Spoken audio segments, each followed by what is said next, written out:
My name is King T'Challa, son of King T'Chaka. I am the sovereign ruler of the nation of Wakanda. And for the first time in our history, we will be sharing our knowledge and resources with the outside world. Wakanda will no longer watch from the shadows. We cannot. We must not. We will work to be an example of how we as brothers and sisters on this earth should treat each other. Now more than ever, the illusions of division threaten our very existence. We all know the truth.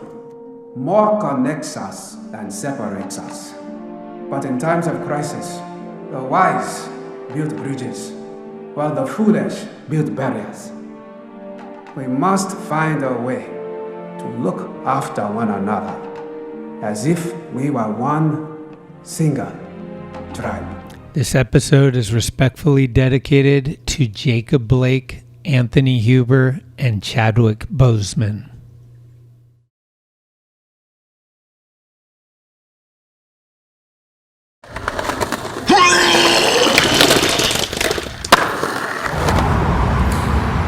Down here at Red's Java House in San Francisco, I'm Schmitty, and this is Talkin Schmit. Today on the show, Frankie Hill. Frankie really needs no introduction. What he did in his early video parts for Powell inspired us and opened our eyes to do things we didn't know were possible. His personality on and off the board is magnetic. His past accomplishments are all time, and his philosophy on staying loyal is nothing less than admirable. I've always been the kind of guy that, you know, you dance with the person that brought you. That's just the way it was for me. I never really looked at it as like, you know, something different really than that, you know.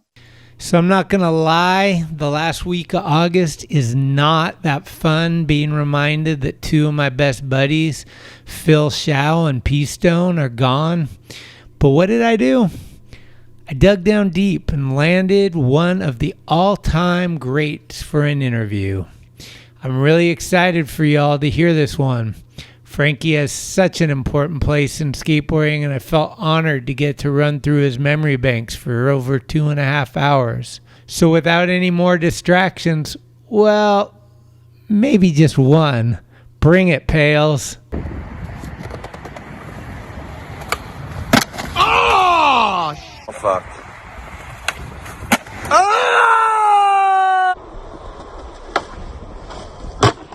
Oh, yes! Yes! Like Frankie fucking Hill. Like Frankie Hill, bro. Hi, I'm Frankie Hill, and I like to throw down the big, fat, ollie 1 foot. A little blonde, little brown, little other, little roundabout way for me to be on Talkin Schmit. It's cool, like tonight is the night. Here we go again. Just give it the old college try, right now. Big dog's in. Schmitty. 96 times, Schmitty. Thanks, Schmitty. We on? Schmitty? Talkin Schmit. That's called go to the hospital, bitch. I'd be shit my pants. Your Rolodex is fucking deep. It's about the one. Who's this guy thinks he's tough shit? What's up? We're tastemakers. Come on, Schmitty, what the fuck? Let's hear it for Greg Smith. Yeah! All right, you guys, I'm a little nervous. I'm going to be honest. I've been up since 5:30 this morning watching old Powell videos, doing some research. He really doesn't need any introduction to the skateboard world, but in case you're new to this or just listening to my pod from another galaxy or some shit, this is one of the innovators. It's a true street pioneer. Maniac on 4 wheels? Yes. Huge inspiration? Absolutely. You like going big? Then you absolutely have to tip your hat to this legend. Listen fucking up, kids, because this is Frankie Hill. How's it going, Frank? Appreciate it. That's one hell of an intro, dude. Thank you. Yeah. I always guess where my guest was born, and I'm going to say Santa Barbara. Really close. I was born in Santa Paula and moved to Santa Barbara when I was about 6 or 7 years old. What drew you to skateboarding? How did you decide to get into skateboarding? I was riding my bicycle down the street, and I saw this guy doing ollie off a curb cut in a driveway, and he got more air on his skateboard than I could on my bike. And I was like, you know what? I think maybe skateboarding is maybe where I need to go. I wasn't super good on bikes either, so. And did you later find out who that guy was? Yep, that was Kent Nepper. He was a local skater and super talented guy, and he basically introduced me to street skating. And we used to actually get our clothing out of the free box. It was just like this little box, that, people would put clothes in for the homeless. And we would go in there and just dig through and get free clothes, because when you're skating, your clothes get messed up so fast. And I was going to hear about it from my mom. So it was nice to be able to get in there and get some new wardrobe going. And it was always definitely an original look that you ended up with after you got out of there. How cool. What year was that? I believe grade school I wasn't really skating in. 7th grade, I was starting to skateboard a little bit more in. So maybe I was like 14 and a half, 15 years old when I started. And it might have been my freshman year of junior high, 7th grade, I believe. Somewhere right around there is when I started. Wow. How cool. And that's when I saw the guy ollie off the street curb. And then I thought, okay, how am I going to, reel this guy in? I mean, the guy obviously, didn't care about what I was doing. So I ended up building a mini ramp in my backyard. And I talked him into like going over there. I'm like, dude, I got a mini ramp. Let's skate it. So I got him over there and he started skating my mini ramp. He's all, man, this thing's pretty cool. And it was real funky, dude. It had a roll-in on each side, 2 different levels. And then one little 4-foot section in the middle is about 4 feet tall. And the other side had like an 8-foot wall. And I painted this big Sims Kamikaze mural at the top. And he skated it for a little bit. And then he ran over and he did like one of these crazy Mark Gonzalez straight leg bonelesses off like this fountain in my backyard. And I'm like, oh man, what is going on here? And he's like, this is street skating, let's go. And I'm like, shoot, on board. So then we left my backyard, and that's really where it all started. How cool. How did you know the guy's name? I figured out the guy's name around school. He was pretty known for, just being an original guy and doing his own thing. I was drawn to him a little bit more, I think, because there was jocks that kind of skateboarded too a little bit. They had ramps in their backyards and stuff. They skated a little bit, but they didn't really take it seriously. They played it kind of like it was a BS game kind of thing. Like they're just kind of throwing in and out, but they were really focused on their main thing was something else. And this guy was all in on skating. That was all he was. So when I saw him, I'm like, okay, this guy seems like, somebody that I want to deal with. Plus the fact the jocks weren't very friendly, so right. Wasn't going to work. Did he end up being sponsored at all, or was he? No, I don't believe so. He was really into Vision skateboards, and he should have been sponsored as far as I was concerned, but he never really got sponsored. He was really into Mark Gonzalez, the Mark Gonzalez flavor back then. Real fluid guy.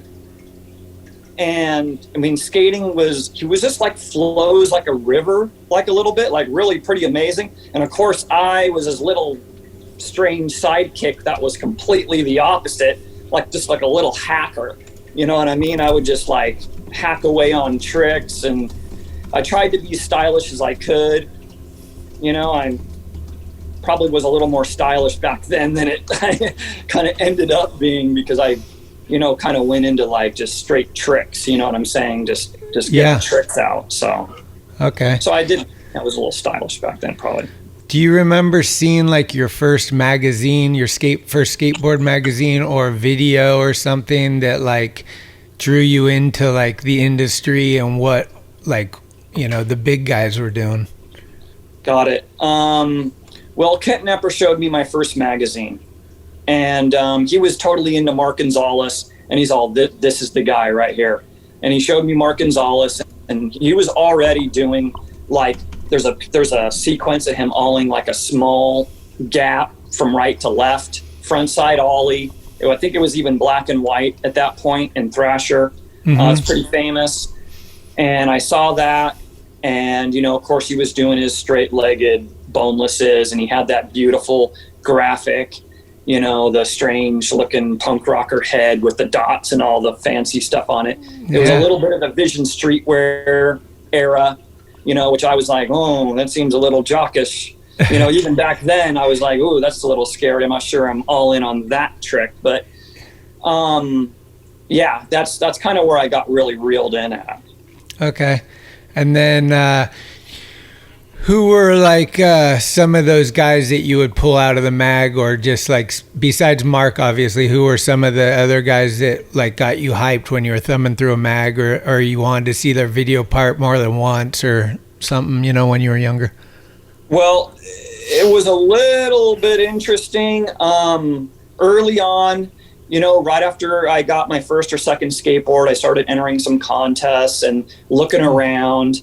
And I think, not to get too far in the weeds here, but early on, it was less street, but in the magazines. But I was really kind of in shock with like the Hawk, Cab, McGill, Steve the Bones Stedham. Brigade.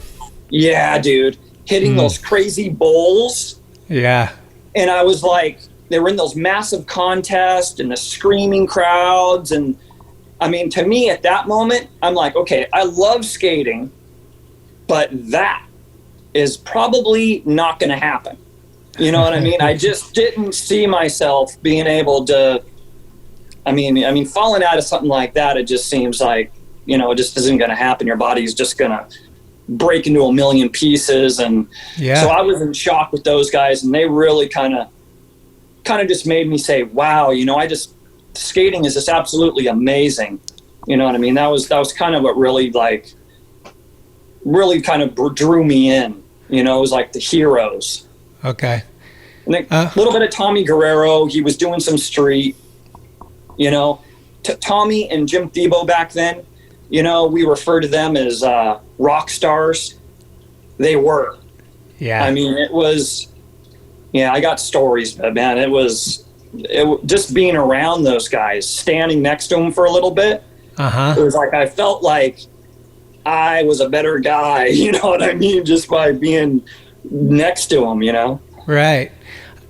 Tommy forever for me. Like, I say it every week probably. Tommy fucking Guerrero. San Francisco Thrasher. He was one of the early street guys. Yeah. And you meet this guy and you talk to him, and he's just a regular dude, and he's so humble and like. But I'm wondering, as a young kid, did he have? I'm guessing he had a little like, I'm the shit more than now. Yeah. Or. I don't really talk to those guys now too much, but I know that the chance that I really had to hang out with those guys when I was younger is, you know, we're jumping around a little bit, but I did eventually meet up with a guy named Brandon Chapman, who was just so good. We used to say that he could ollie the moon. He probably could back then. Probably still can today. I mean, the guy is just one of those like Michael Jordan type guys. Right. But he was going up to San Francisco to stay with Jim Thiebaud and Tommy Guerrero. And he's like, Frankie, man, do you want to go up there and stay for a few days? And I'm like, you don't got to even ask me twice. I don't even remember how old I was. I'm not even sure I asked my mom.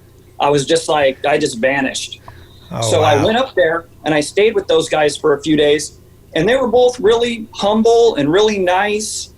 And, you know, they weren't cocky at all. I mean, for how big they were, I mean, you would think a little bit.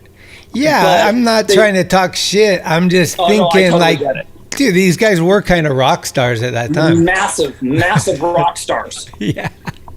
And then I had no feeling at all that they didn't want me around, or if I was the little guy, or whatever the case is. Yeah, they were totally just really cool, really, really nice guys. And as far as, responding to the Jim Thiebaud question in particular, I think he was on Powell when I met him even before that. I didn't meet him, but I saw him skate before that. And we were skating at a castle contest, and he was doing inverts in a circle on the flat ground. Right. And he was totally cool. And the skill level of Jim at that time he was just killing people at that time. Okay. And yeah, dude. So he was totally humble, totally cool, and the skill level was through the roof. Rad. It's good to hear, because those are my dudes. So, like, I can't say enough about Tommy and Jim. So, yeah, big ups to them. Going back, though, what was one of the first things that you did on a skateboard where you kind of felt like, oh, I might be good at this, and it gave you confidence to skate with higher level people and progress and all this? Let's see. Well, it was really a really gradual process, to be perfectly honest. I mean, I remember a lot of times where I would go out and skate with Brandon, of course, Brandon Chapman, Jake Bradley, Kid Erickson, and then a couple other local guys, Seth Nappel and Jonathan Nappel, his brother. And we would, Mike Dominguez was Jake Bradley's brother. So we'd all go skateboard from time to time. And, I'd be trying tricks that I shouldn't have been trying to board slide some rails and stuff. And I would just jump onto my sack a bunch of times in a row. And then Brandon Chapman would eventually look at me and be like, dude, just stop. You know what I mean? You're way out of your league. So it was an extremely gradual process. I think if I had to pinpoint it, I would say maybe public domain, to be honest. It actually took that long. Like, even going into public domain, it seemed like we had to fight our way into that video. Okay. Even after I got on Powell, I begged my way on. But we were filming, and we went to this an 11-stair ollie in public domain. And of course, I never tried anything even remotely close to that big. Not even remotely. I wasn't like, oh boy, let's hit that. But we skateboarded by it because Brandon Chapman had just ollie board slid Music Hall. And that was ridiculous. Oh, shit. And he was in his own league right there. I mean, I don't remember anybody doing that at that time, off flat, that high bar. Right. So then we went by that 11 stair, and we were just skating by it, and I'm all, hey, Brandon, man, wouldn't this be amazing for the video if I could, air down this thing? I wasn't thinking about it for myself. I was just thinking, man, the video part, man, this would be great in the video. Because I'm part of that group. And, I don't think he said anything. I think it was kind of one of those looks that he gave me, like, fucking, I don't know why you're going to do that. You're just going to hurt yourself. So anyway, I tried to ollie down it, and I got almost all the way to the bottom, with I think it was a Tommy G Iron Gate deck, or even before that. I think whatever it was, it had no nose. Oh, yeah. And I ollied down this thing, and both feet just came off the board before I landed it, and the board hit the ground. I pushed the board into the ground and came down and landed on the board and fell off, And then I figured out to suck up my feet a little bit more, at the end, and try to hold that sucker and then push it down at the very end, because I knew the board was going to come off my feet eventually. And I got it in the video. And I think after I made that, and it sunk in for a few months after the video came out, in retrospect, after seeing everybody else's parts in the video. Sure. And then kickflipping the roof to roof in that video. I think those, and a few months after it sinking in, I started thinking, maybe I have a shot. I don't know. Yeah. Well, you're already on Powell. I mean, you got sponsored before that. First sponsor was Dogtown, or was there even one before that? No, I had a couple of shop sponsors.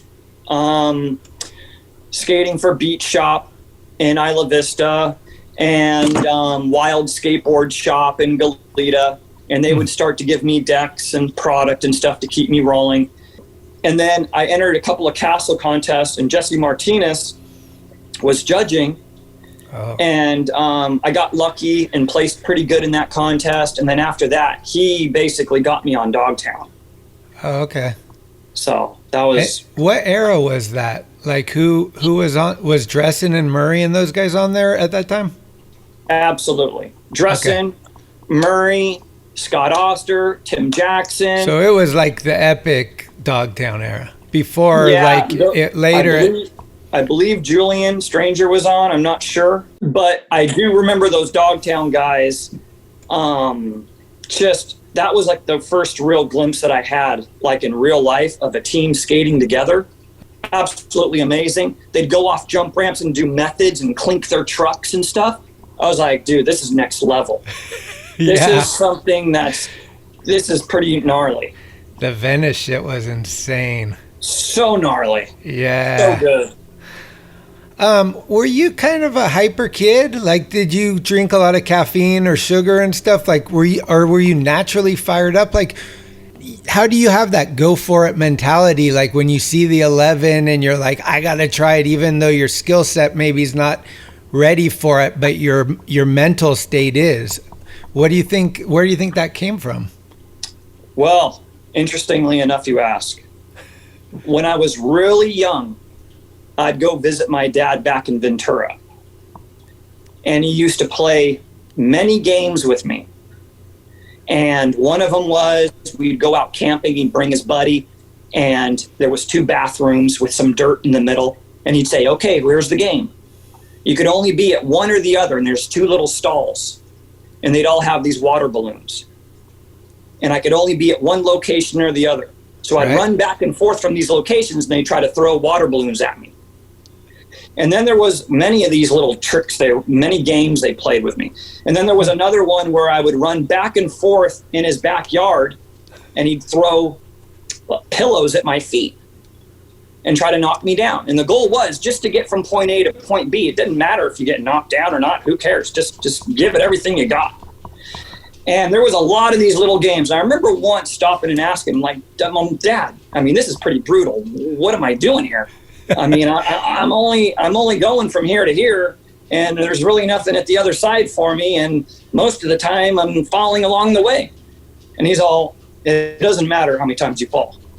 He said, give it everything you got. Mm-hmm. So I think that's. So that was a big inspiration. It was. It meant, just give it everything you have. Falling is not the worst part of it. Failing is. Right. So it definitely helped me drive. Okay, sick. Was your dad was he an active person? Was he into sports when he was younger and stuff? Yeah, he was into sports and stuff, but I think it really originated from my grandpa Hill. Oh. He was really into sports, and he'd always have sports on TV. And, he was a pretty hard cookie, and you always wanted to try to make him proud if at all possible. Okay. And I think that's where it really kind of originated. Everybody in the family busted their butt, but you know what I mean? I think it kind of originated from him mainly. Okay. So you being born in Santa Paula, moving to Goleta, you're from the Santa Barbara area. Correct. Is it just kind of meant to be that you end up riding for Powell? Like, how did the process go from you going from Dogtown to Powell? Was it like, this is where I always wanted to be, this is my kind of home area? Well, I was skating for Dogtown, and there was a contest in Las Vegas, and I really wanted to go, and I didn't have a ride, I didn't have any money, and I had no way to get there. And Brandon Chapman was already on Powell. And I'm like, Brandon, please, dude, get me in that Powell van, get me up there. And I don't even think he responded to me, to be perfectly honest. But he did come to me after that and say, okay, I got you a spot to get you up there. I'm like, okay, thank you. So I showed up to the van, and the team manager, Todd Hastings, is like, okay, everybody's jumping in the van. They all have these like Quicksilver bags, and they're all ready to go. And, the whole team and everything. And I walk up, and I have my board in my hand, and the team manager's like, well, where's your gear, And I'm like, well, this is it. Oh, no. I said, well, I pulled out a $5 bill out of my pocket. And he's like, oh, man, for the weekend? And I'm like, yeah, dude, I'm going to survive this. So we got up there, and that was basically it. I ended up getting like 7th in the contest. And yeah, I mean, I came back. And when I came back, I just didn't really go back home. Oh. I just followed the Powell guys into the warehouse. And then they were skating, you know, the obstacles. And I only had like one trick off jump ramp. It was like my best trick. And I only made it 1 out of 20 or 30 tries. It was kickflip indie grab. So I just kept going at it and doing it over and over and over, hacking away on it. And I started asking all the Powell riders to go up to the team manager, Hastings, and ask to get me on the team. You know what I mean? It was a local company, the biggest company on the planet. Right. And of course they had those end guys of the Hawk and Cab and McGill and Tommy and, you know, Stedham and all those guys. So, you know, eventually the team manager just walked up to me and he's just, oh man, why didn't you just ask me yourself? And I was scared. I told him, like, man, because I don't want to blow it, dude. And he's like, well, look, dude, you know, we don't have any room on the team right now. That was basically it. He just shut me down. So after that, a couple of months later, I ended up, you know, quitting Dogtown and then just basically just riding around for 6 months, hoping to get picked up. And eventually they started throwing me a board here and there. Okay. And that's kind of how it evolved. And so this is a huge step in the ladder of your life where now you are on the same team as your peers. You're looking over and there's Steve Caballero as a teammate, Tony Hawk, Lance Mountain, Tommy Guerrero. These are the legends of skateboarding. Like most contests, the top 3 was 3 of those dudes, for sure in vert. And then Tommy was probably top 3 in most street contests, right? So these are like the guys. Animal Chin, there's insane Stacy Peralta, high production videos that have come out. Like just making it was basically Powell or Santa Cruz were the 2 main companies back then that had these kind of epic videos, right? Mm-hmm. So describe that. Like, are you like, talk about butterflies. Do you have them, or are you confident enough that like, this is where I belong? Like, was there an acclimation period? Well, now that I'm on Powell, I'm looking at all these guys, and they're all talented in their own ways. And these are mainly the not the Tommies, and these are the other guys. These are the guys I'm actually kind of looking at. Right. You know, the Sayas, the Chet Thomas, the Ray Barbie, the Eric Sandersons. Right. I'm looking at, you know, Mark Sato, even though, I mean, I didn't really kind of look at him, you know, gearing up for that guy because he really flowed so beautifully. I knew I'd never be able to do that. I mean, some of these guys, and Ray Barbie too. Sure. You know, a lot of the guys, they had stuff that you looked at and you're like, wow. I mean, Ray Barbie was beating me up in contests for years, so I was well versed in that. So, you know, and there's guys that you just knew you were never going to be able to get to, kind of thing, you know, because my competitive spirit is just on fire right now. And now that I'm on the team, you know what I mean? I'm looking around, but I wasn't really looking at the legends, so to speak, because I never thought that I would ever be able to compete with those guys. I was mainly just trying to compete with the other guys. Okay. So yeah, there was definitely an acclimation period. Definitely, it took a really long time. I think I started to gain even more confidence when Powell moved from the Santa Barbara warehouse to the Goleta warehouse, and they had like a big party at night. And I had a picture of kick flipping this gap on the floor, on the ground, and Grant Britton shot it. And Nadas Kapos was there. He frontside 180'd it. Mark Gonzalez was there. I think he frontside 180'd it, and he did some other stuff, I believe. And I was able to get a kick flip over it. And you know, it was a really slow process. You know what I'm saying? I mean, because these guys were so ridiculously good. I mean, there was never a moment that I was just like, oh man, I got these guys, or, you know what I mean? I just never really, not even today, I look at them still and I'm like, you know, I still feel like I'm on that lower level. I mean, that's where I put myself kind of. So, which one had the Taj Mahal? Was it the first one or the second one? The Taj Mahal, I believe. Well, they had a few. Eric Sanderson did a super high, crazy frontside wall ride. I believe that was the second one. They had a team get together. Was that Goleta or Santa Barbara? That was in Goleta. Okay, that's the one I went to. Yeah. And with the spine ramp that had like a bowl. It was almost, I think it was a double spine. That was way after. Okay. That was years after. That was the one final I was talking about is right when they first bought the building, and they had like a night session with all freshness. Soy was there. Yeah. I mean, dressing. Sick. I mean, the hammers that were thrown that night just didn't seem to end. Right. That's when it really started to be like, I never really thought I was on their level, but at least I felt like I was invited to the party. You know what I'm saying? Like, that's the night that I was like, wow, I got the golden ticket. I'm in the door. You know what I mean? Like, this was it. Okay. Was there any fan out moments where there was people that you were meeting for the first time that you're just like, ugh? There should have been and could have been that night, but I didn't even get a shot at it because these guys they're competitive as anybody. You know what I mean? They're out there throwing their hammers. Yeah. So I could have chased down Nadas all night long and never caught him, you know what I mean? But, that night, no, I didn't really meet anybody that night, to be honest with you, because everybody was doing their own thing. Everybody was amazing that night. You know, Eric dressing in Soy's frontside wall rides off those jump ramps on the wall. Yeah. I mean, any one of them, it's so classic.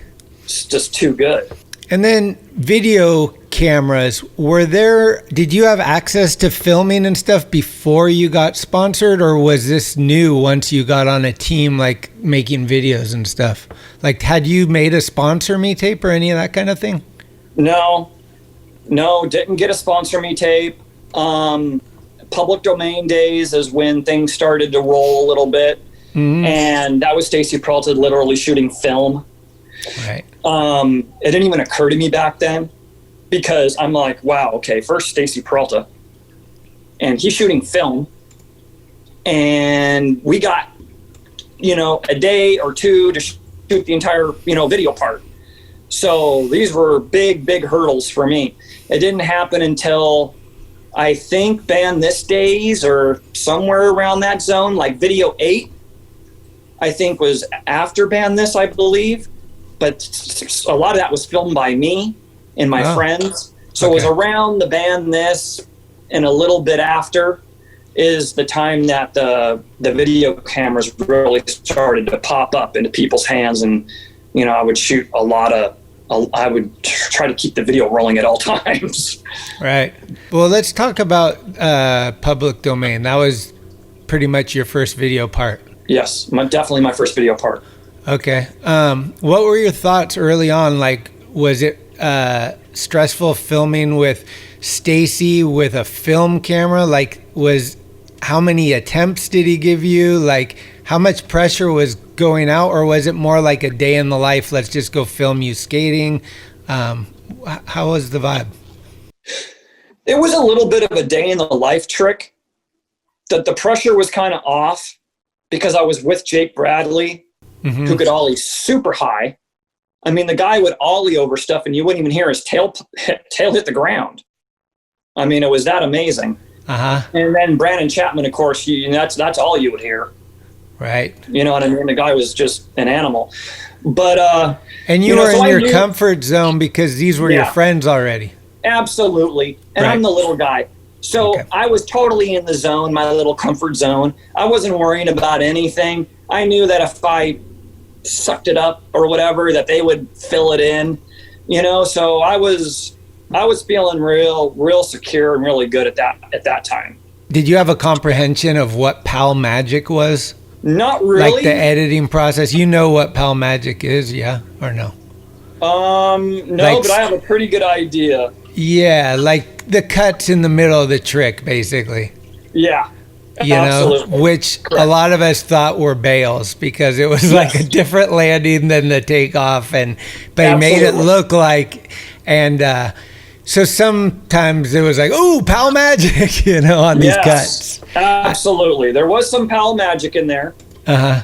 And at the time, like I say, I felt like I was so far down the depth chart that whether they were cutting it like that or whatever the case was, I just felt that I was a cog in the wheel and it was just the way it was done. You know what I mean? I didn't really feel like I had an opinion on the deal. And so that's kind of the way I was looking at it at that time.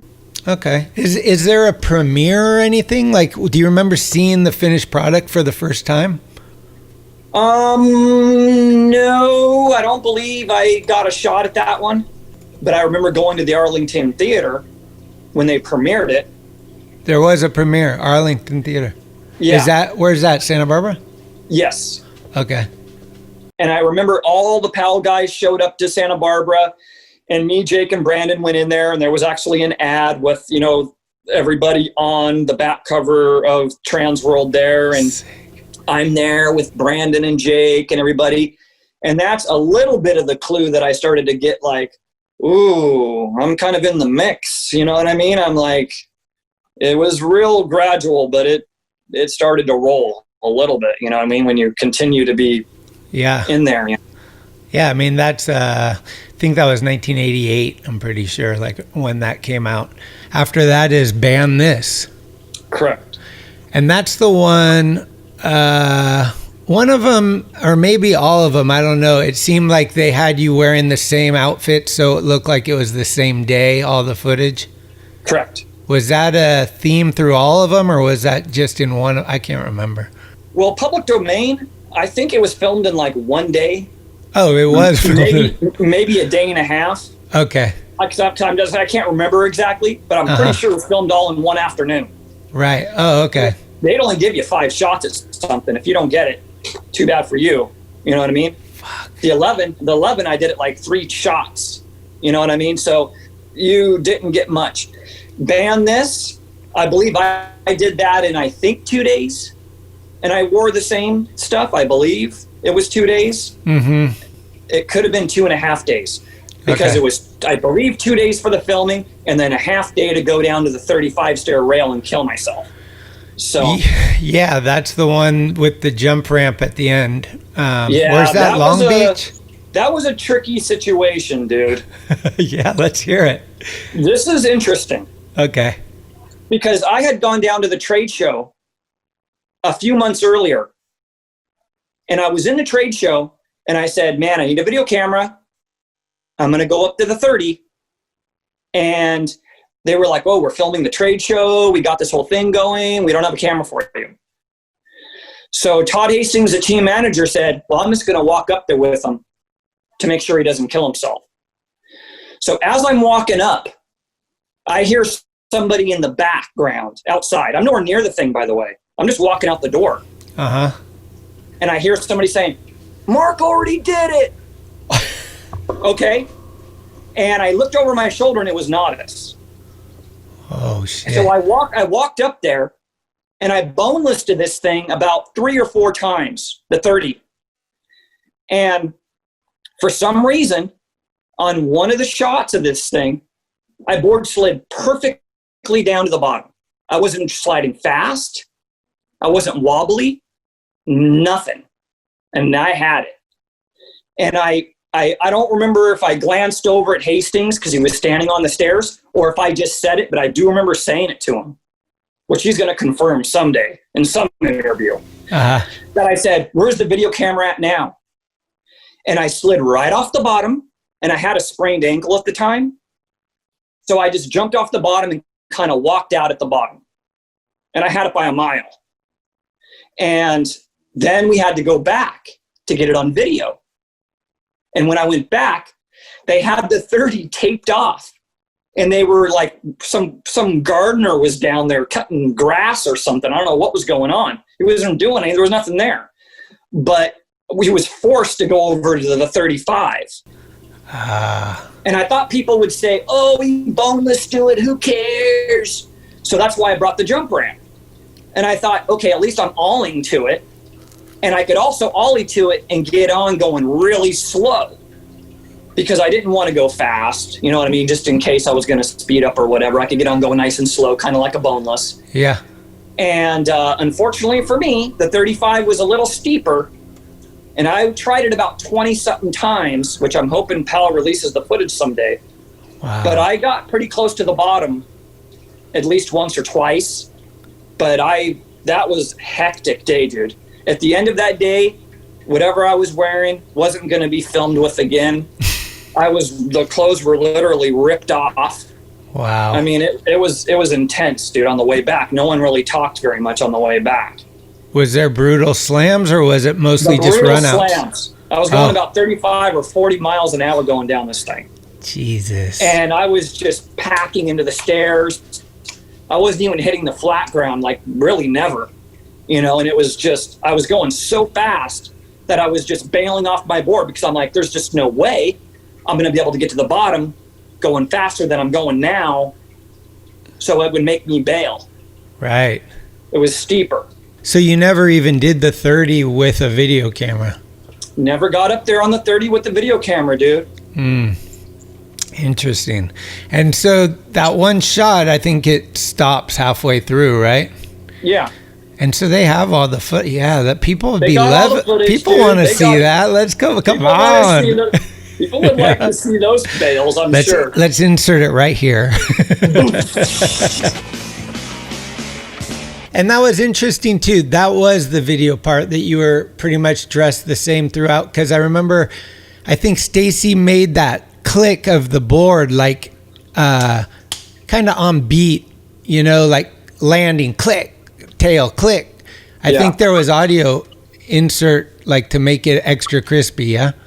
I believe there was, yeah. Yeah, I mean, some of that stuff was a huge influence. Like, obviously, I've filmed and edited a bunch of stuff throughout my life, and those were early things that, like, instead of just pointing the camera and putting it out raw, which is your instinct at first, you see these other people and their creative outlets, and obviously Stacy's a huge inspiration with all that stuff. And it's crazy just to look back at like 1989, whatever it is, and you're like, Stacy was already doing a lot of the shit that like people think they're introducing to filmmaking today, you know?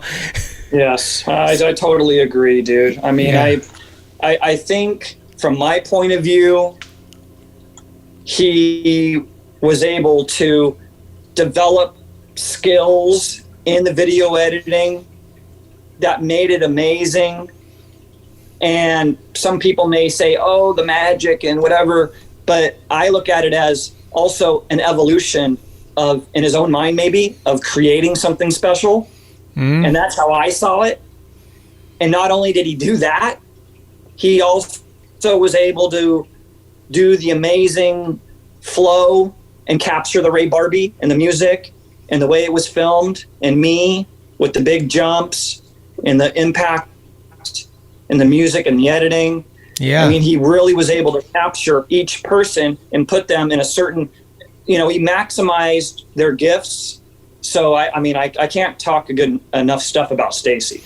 Yeah, he was an original like innovative filmmaker. Like he was a guy that like a Ternansky and some of these guys that later came along were directly from Stacy. His power to say, hey, you're going to step it up a step and you're going to make this epic thing, and you wanting to do it for him. That was huge. Was that also kind of when you first met like Guy Mariano and Gabriel and them? Was the band this era? Yes, a little before Band This, they got on the team, and now you got to know, dude, I've always been super competitive, but now these guys join the team. Okay, Paulo, Guy, Rudy, Gabriel's skill level at that point was kind of nuts. So it was like a four-headed dragon. You know, they're coming in, and I mean, yeah, dude. Yeah, I met those guys, all really great guys, super cool. Love those guys, man. But I mean, my competitive side, I was like, oh, here we go. Here we go. You know what I mean? Yeah. You're definitely not at the finish line yet, my friend. Right. Did you go on tour with them? Yeah, I went on tour around California with those guys, and it was a great tour. I had a great time. Once again, when I was on tour, I was really anxietist going to like the first demo because I was kind of like, oh my God, these guys are going to smoke me. You know what I mean? I was pretty scared, actually. But as we kind of developed from going from spot to spot, I got a little more used to being around them, and I felt a little bit more like we were a team skating together, and, you know, and then for the fans, of course. So, you know, I felt pretty comfortable with those guys after about the first demo. You know, after I got to skate with them for the first time at the first demo. But I remember my thought on the way there to the first demo. I'm like, oh, man, I'm going to get broken off, dude. These guys they were really, really good. Right. And they're like the new young bucks. They're a little bit younger than you. Yeah, a little bit younger, super talented. Yeah. Lots of tricks. But do you kind of, does the competitive nature fuck with a relationship, or are you guys having a great time, or is there a little animosity? Like in the van, are you fucking with each other, or are you guys just raging, or like what's the vibes there? Well, for me, I was just a little bit quiet. Okay. Because I'm thinking to myself, you know, how am I going to game plan against the four-headed dragon? You know what I mean? It's going to be impossible. You know what I mean? That was basically it. I mean, it wasn't anything besides that. And after we started skating together, you know, they had all of their own original tricks. All of them had their own original tricks. You know what I mean? They all didn't have the exact tricks that they all were doing together. They all were original. And I kind of had my little original flavor I was doing at the time. So we became fast friends. Rad. And had you met many photographers by then? Like, had you been shooting photos for the mag? What was your first? Do you remember your first photo published? Let's see. It might have been Jim Knight, and I think it was they used like this big old vert board and they just snapped it in half, and they said, totally 100% nuts. It said 100% across the top, and then there was just like a bag of peanuts, and they just had a picture of me holding my board behind my head, or it was a Tommy board or whatever board I was riding at the time, and then a broken board. And I'm like, man, these guys think I am really nuts for breaking this, you know, surfboard over here. I haven't broken a board yet, but I think that was my first ad. Okay. And then in 1990, you graced the cover of Thrasher Magazine.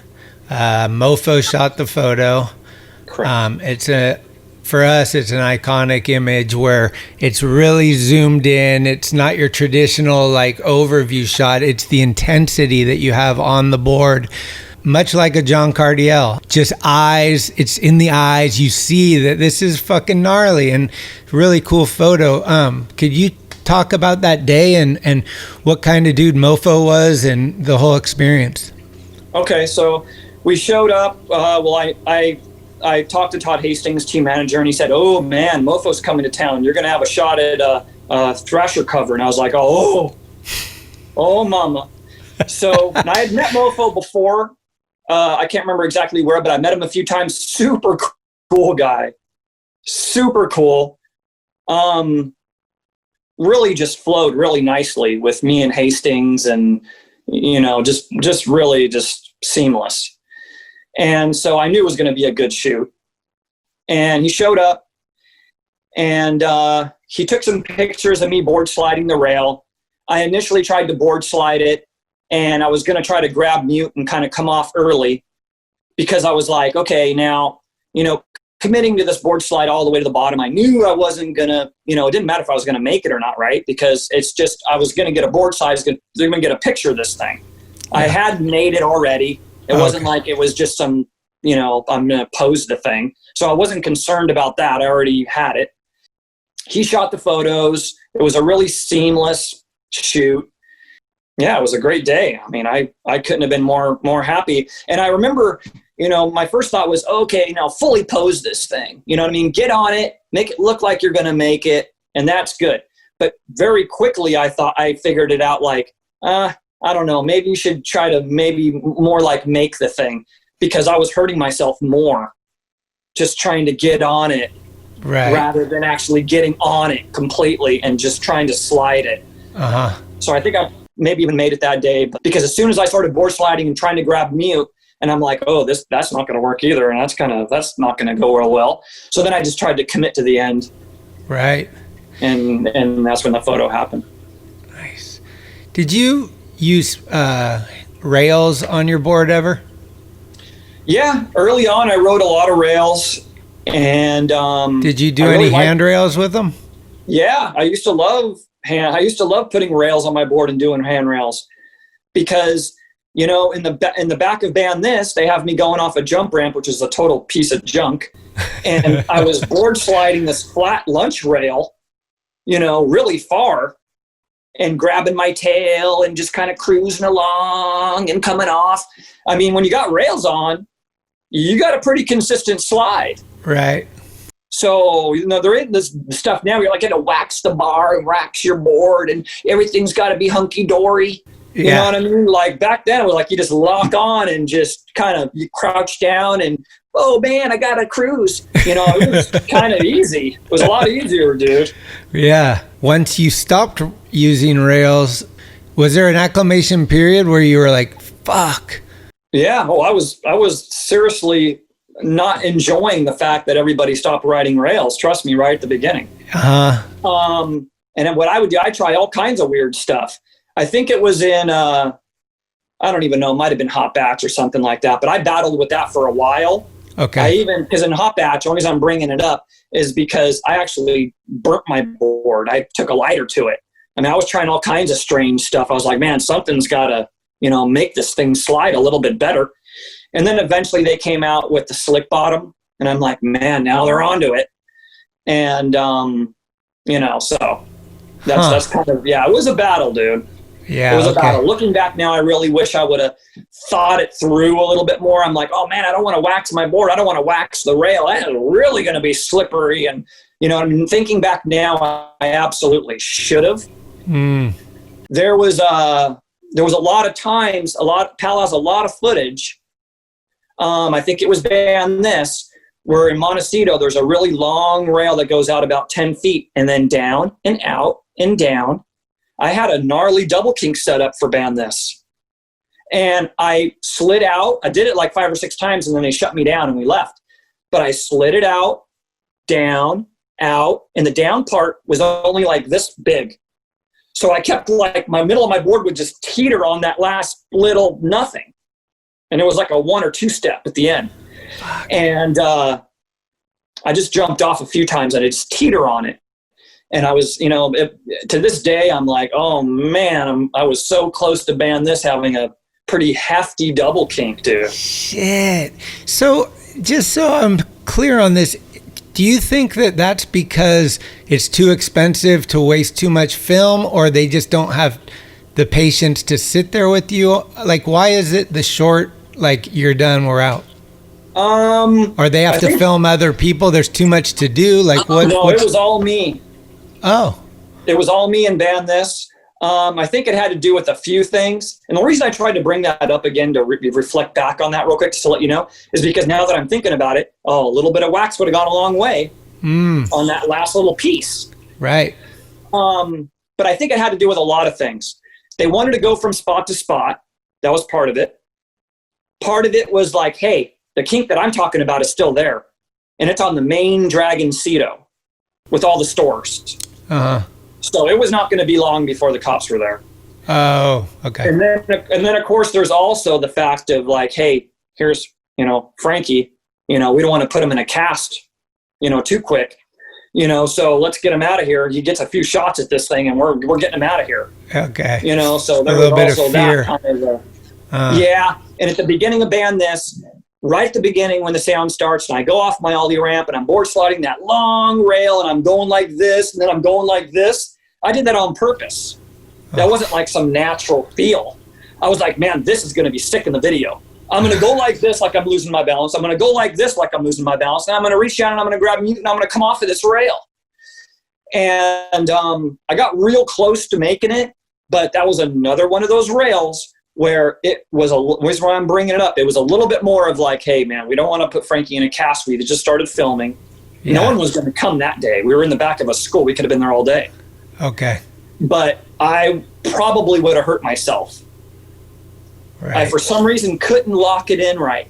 Okay. So there's about a 20%, 30% chance I would have made it. So I have 50 to 60% chance I wouldn't have, and about a 20 to 30% chance I would have been a short day. Damn, that's so sick. The stories are really cool, man. I'm appreciating this a lot. Good way for me to wake up. Little coffee and Frankie Hill never hurt anybody. Well, I already had my coffee, dude. I'm definitely up. Let's go into the pro day. How do you find out that you're turning pro? I don't think back then they surprise you with a board like they do today, right? There's probably a process. How do you want your graphic to look? Maybe how did it all go down? Did you win a contest or place well, or the video parts kind of made you more popular, or what was the vibe? Well, after public domain, after I did the 11, I'm not sure, but I think some stuff started to evolve. Like, hey, man, this guy is a little bit a video guy. You know what I mean? And then getting the shot at Ban This, the opening part of the video, the team manager, I was so excited. And then team manager coming to me and being like, don't blow it. And the excitement went to like pure fright really fast. After Ban This, I think they were starting to think like, hey, maybe this guy's going to go pro. I was getting a ton of fan mail. And I would just write a ton of people back. Oh, write George. Oh, tell George to turn me pro. And I was just hammering away, dude, using my old technique, the old backdoor trick. So I think eventually they're like, okay, let's just give this guy a board. I think that's kind of how it evolved. And they kept me away from contests after, public domain, going into the Ban This thing. The team manager came to me one day and he's all, dude, you're not going to be doing any more contests. Because, I wasn't going to be consistent, alling over the biggest obstacle on the course, or like, you know what I mean? It was more of like, even when I went to demos, I kind of have the thought of, okay, well, everyone's going to skate all day, but if I can do one thing today that's just going to leave an impact, let's try to figure that out. You know what I mean? So that was kind of the clue that I was trying to go with. Exactly. So that's how they kind of came about, the evolution of me saying, hey, let's give the guy a board. It was basically just the people asking.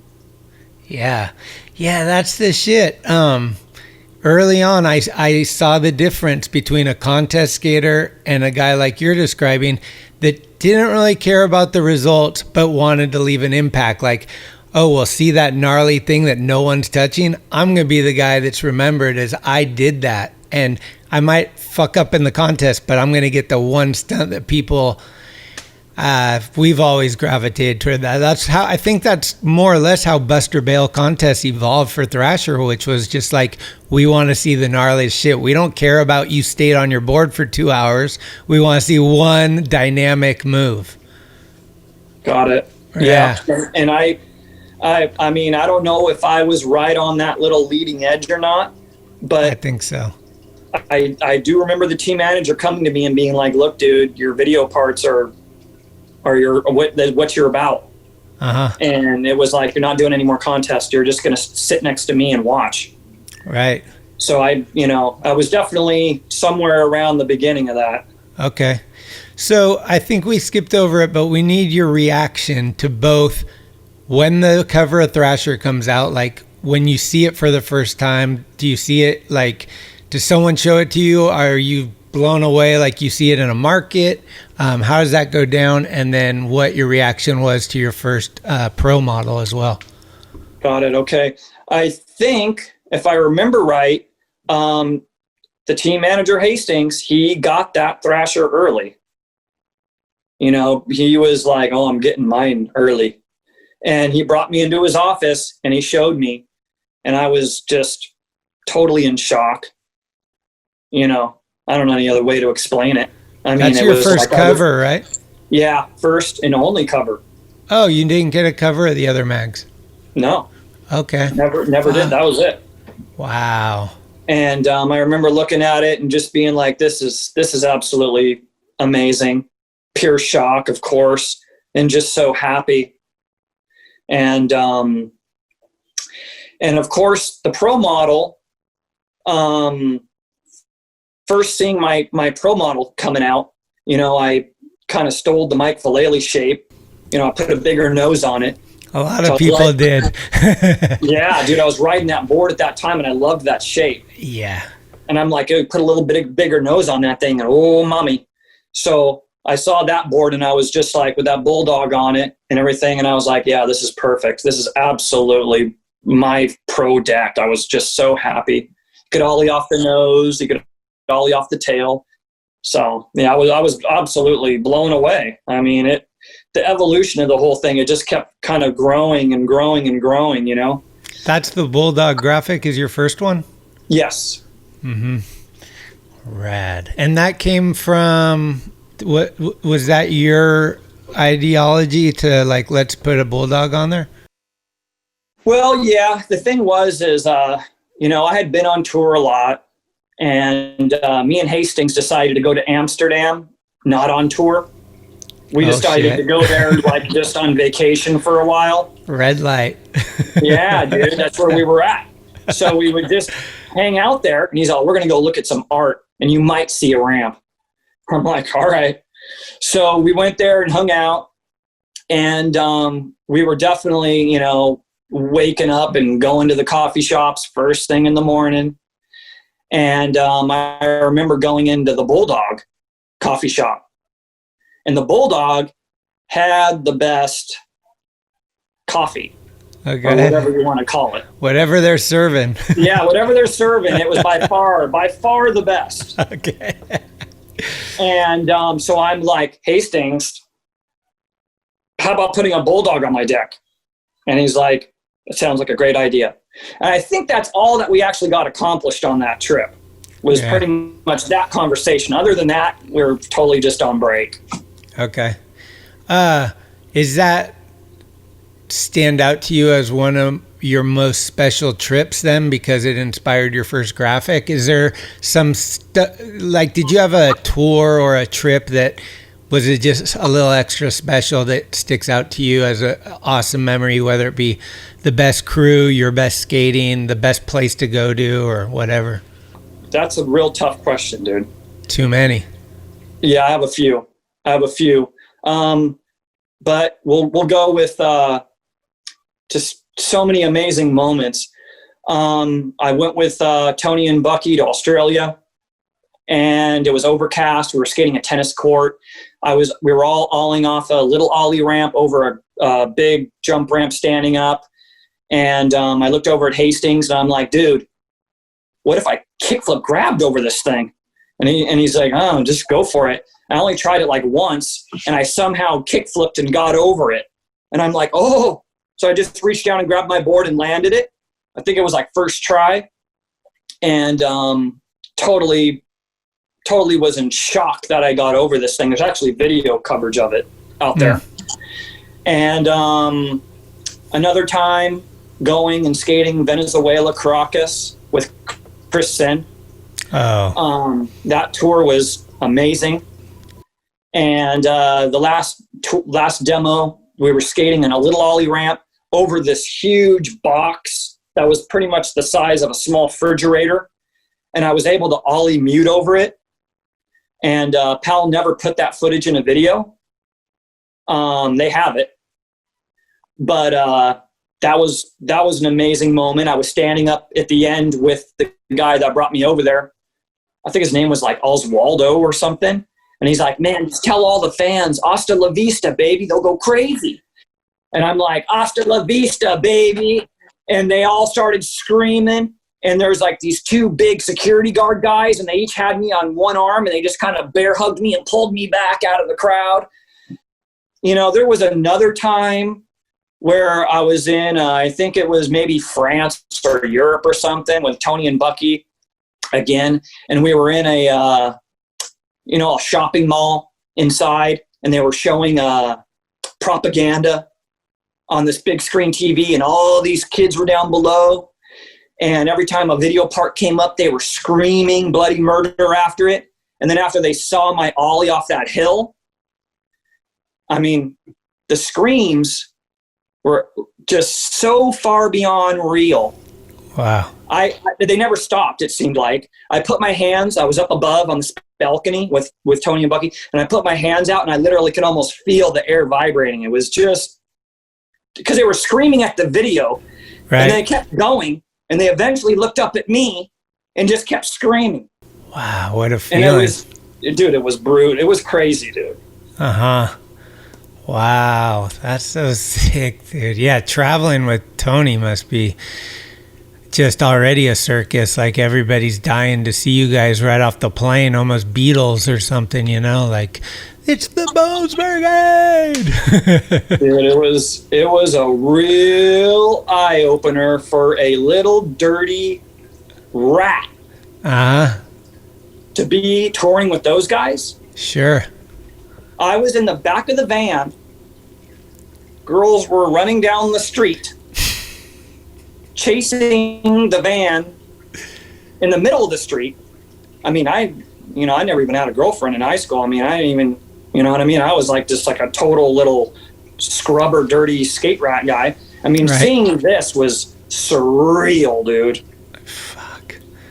Real cool, man. I love that era of skateboarding. I mean, I'm older, so it's probably easy for me to say because that was when I was young, but that was such an important time and so different than it is today. Man, you had some epic moments for sure with the right people too. Like, being around the right people is so important. Like, having, these guys that kind of mold you into what you're going to become, and you could get turned kook way or away from kook or down the middle, and those early on, like what I'm going to do, how I'm going to react is like huge. How I interact in the van with other people. People don't sometimes understand that like the best skater ever might not be that cool in the van, and he might get kicked off or like not even get a chance because he just doesn't blend well. Nobody wants the guy that's like looking at you the whole time, every time he makes a trick or any of that kind of stuff. And so, having Tony and these polished veterans as your like guys is like real blessing also. Yeah, did you hear, I was going to mention, because you're kind of a guy that's been known to do a lot of mute grabs. Currently, we got Tony Hawk just came out with a video game, and he actually changed the name of the mute grab to the Weddle grab. I don't know if you're aware of this. I am. Okay. Any thoughts on it? Well, I believe the guy that made it up is deaf, if I know the story correctly. That's right. And he made it up, and those are the facts behind the case or whatever it is. But if he made it up, that's his. Right. And I mean, to have Tony, have a trick that you made up and he's able to give you that as like a gift or whatever the case is, or right the wrongs or whatever it ends up being, is absolutely the best. You know what I mean? I mean, I would have loved to have something named after me. You know what I mean? I mean, if the guy made the trick up, it's his. So there's no other way to say that. Okay. Do you need to take a quick little break or anything? Piss break or anything? I'm okay for now. If you want to take a break, it's fine with me. Okay. Yeah. Let me take a quick little piss. I'll be right back. Okay. All Perfect. right. I'll be back in a sec. All right.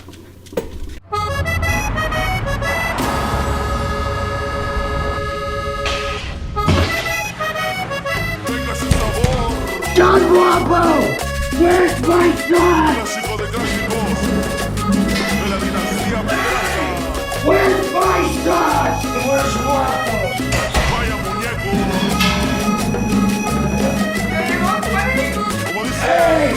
Where's the white sauce? Tomatoes! Where's the spice? Get those chilies coming! Hot! Hotter!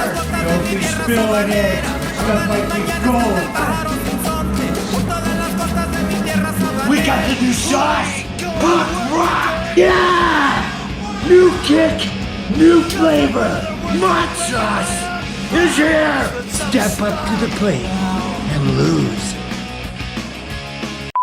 Hey, it's Corey at Blue Plate, 3218 Mission Street. Come see us. Meatloaf, fried chicken, deviled eggs, Dollar Olympia beers. We're here every day of the week. We got a garden and we got smiles on our faces. Come let us make you happy. Awesome show.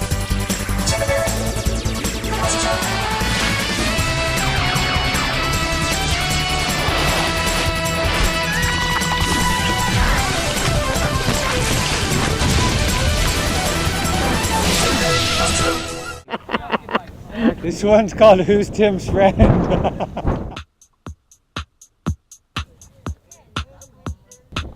Come on, man, you're just going to the store and back, that's it. What do you mean, dude? Horseshoes and fucking hand grenades, man.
What the fuck? Frankie Hill! That's for you, Frankie. That was for you. Ender! Missing one thing. Phil Shaw. I love you, dude. We miss you every fucking day. Love you. I love you. Love you. I love you. Love you. I love you. I love you. Love you. I love you. Love you. I love you. Love you.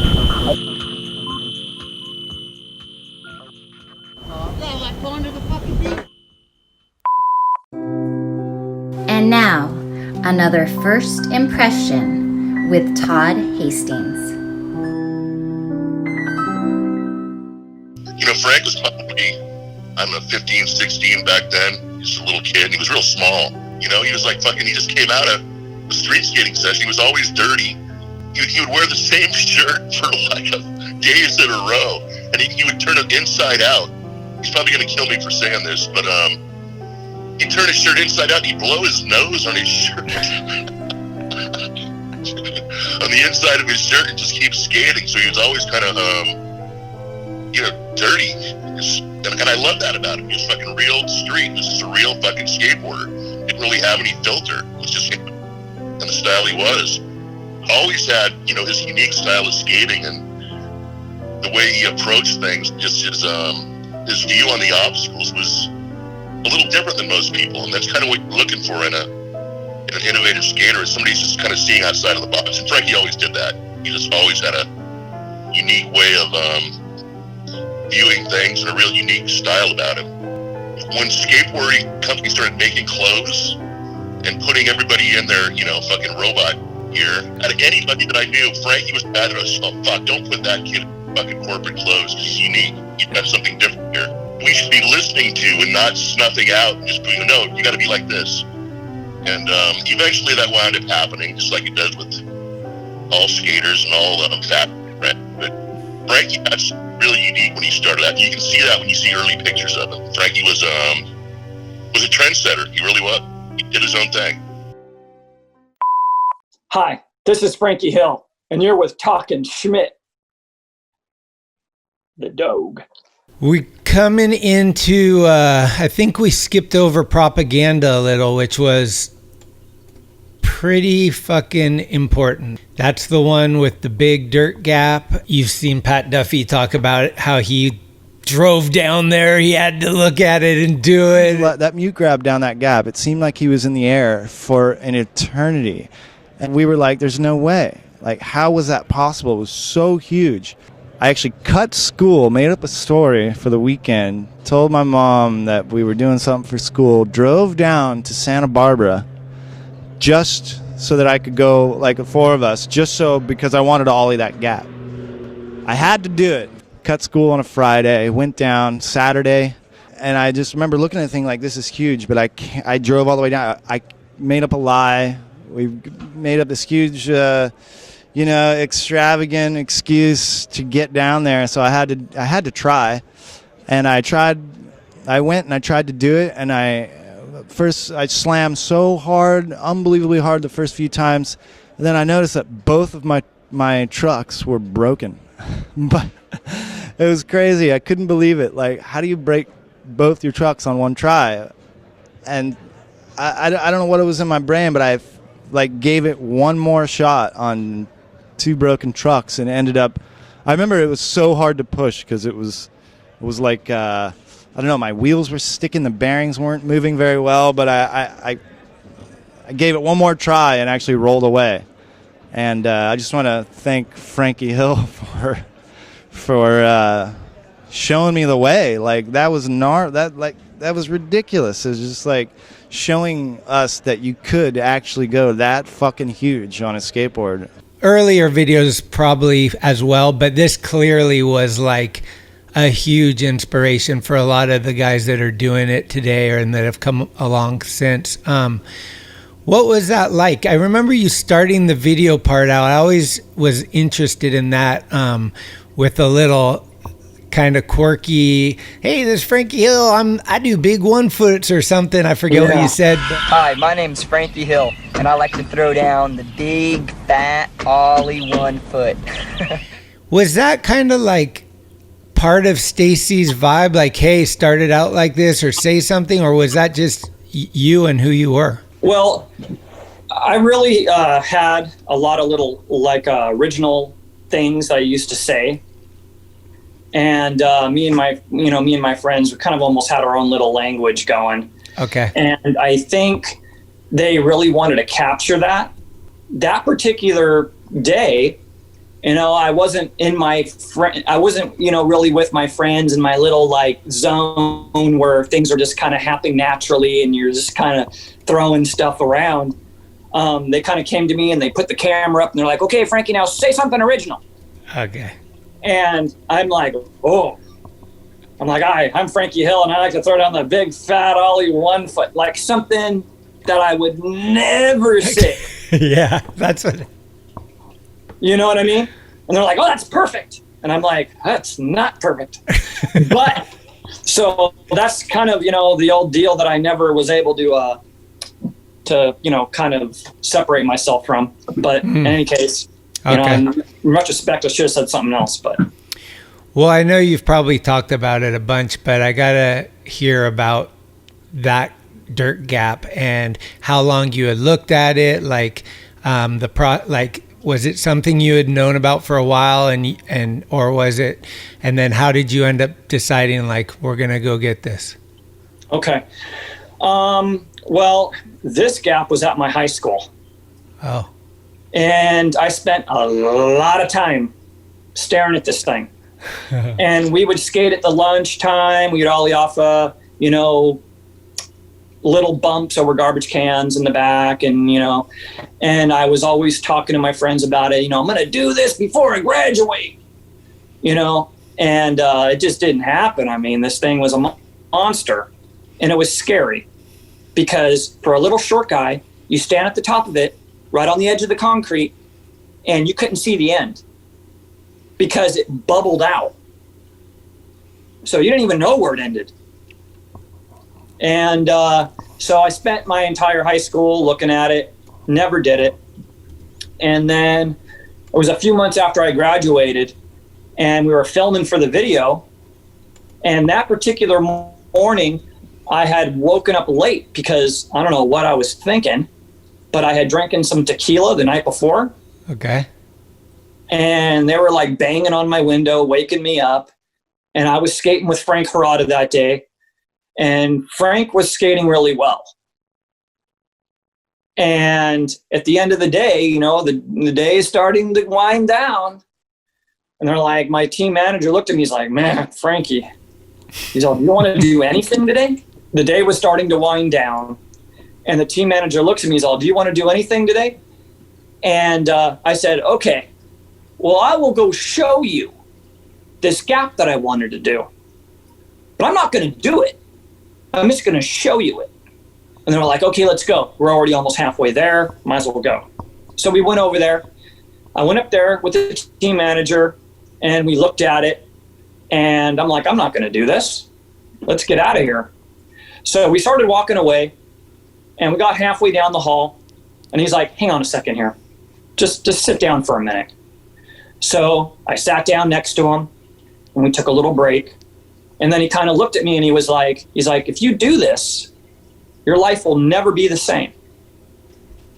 And I'm like, all right, let's do it, I guess. That's Hastings? So I went up, the team manager of Powell. Hastings, right? Yep, Todd Hastings, master motivator. Okay. The guy knew how to get it out of me, for sure. He did it more than once. And so we went back up there, and it was scaring me, obviously. But as I was standing there, I thought to myself, okay, you know, because I'm scared out of my mind. I'm like, okay, Frankie, I don't know if I'm going to break my ankles or whatever the case is going off this thing. I have no idea what's going to happen. But I'm like, okay, dude, just to do this, you're just going to have to drop the fear, dude. So I just let the fear go. And I said, I have no idea what's going to happen, but we're going to find out. So I backed it up. I go flying at this gap. First try, mock it. And I just fly off the gap. My adrenaline is just through the roof. And I come down and I land it, and it felt like I ollie off a curb, dude. Maybe not even ollie, maybe just rolled off a curb. And as soon as my wheels touched the ground, and it was perfect, I jumped off the board, and I put my hands over my head, and I just started screaming. I'm like, I'm going to make this. I'm going to make this. Oh, my God. I was just like flipping. And right after I was screaming, it kind of came to my mind.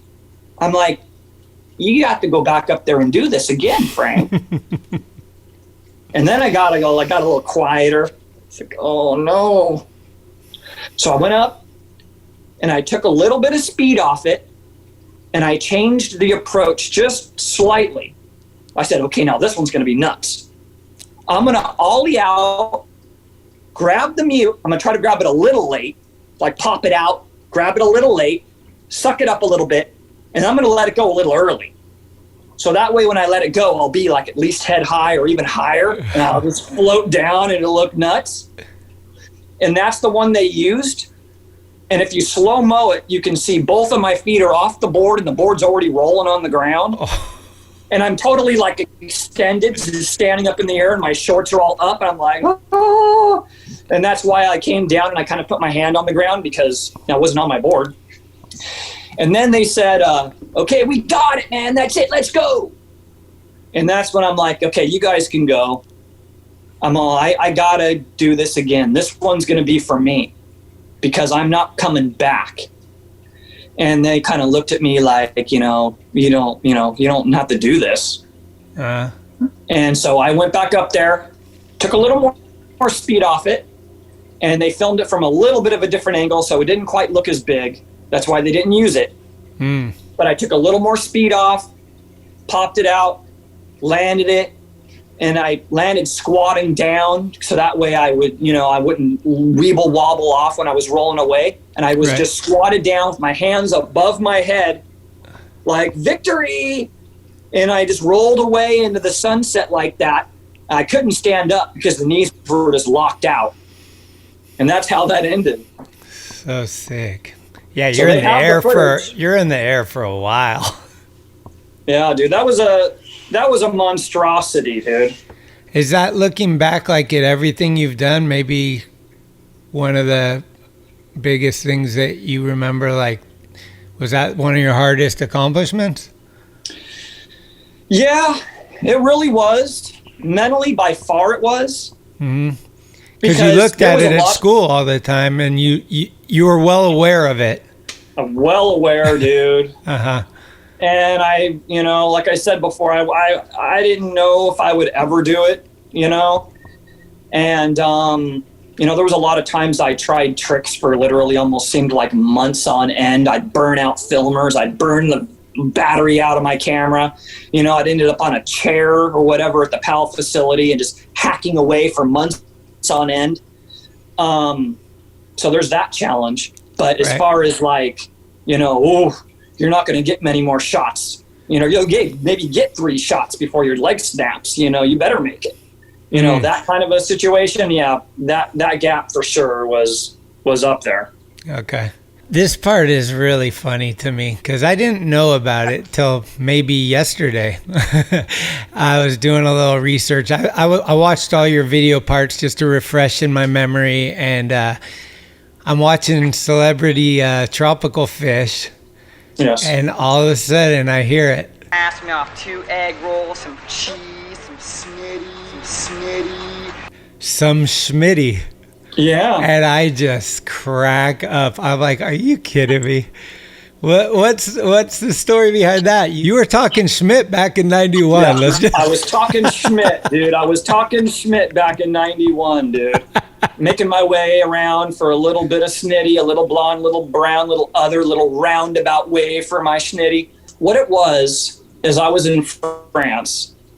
And at this point, I was kind of definitely in the mix. Things had evolved. And I was actually talking about, the girls, basically.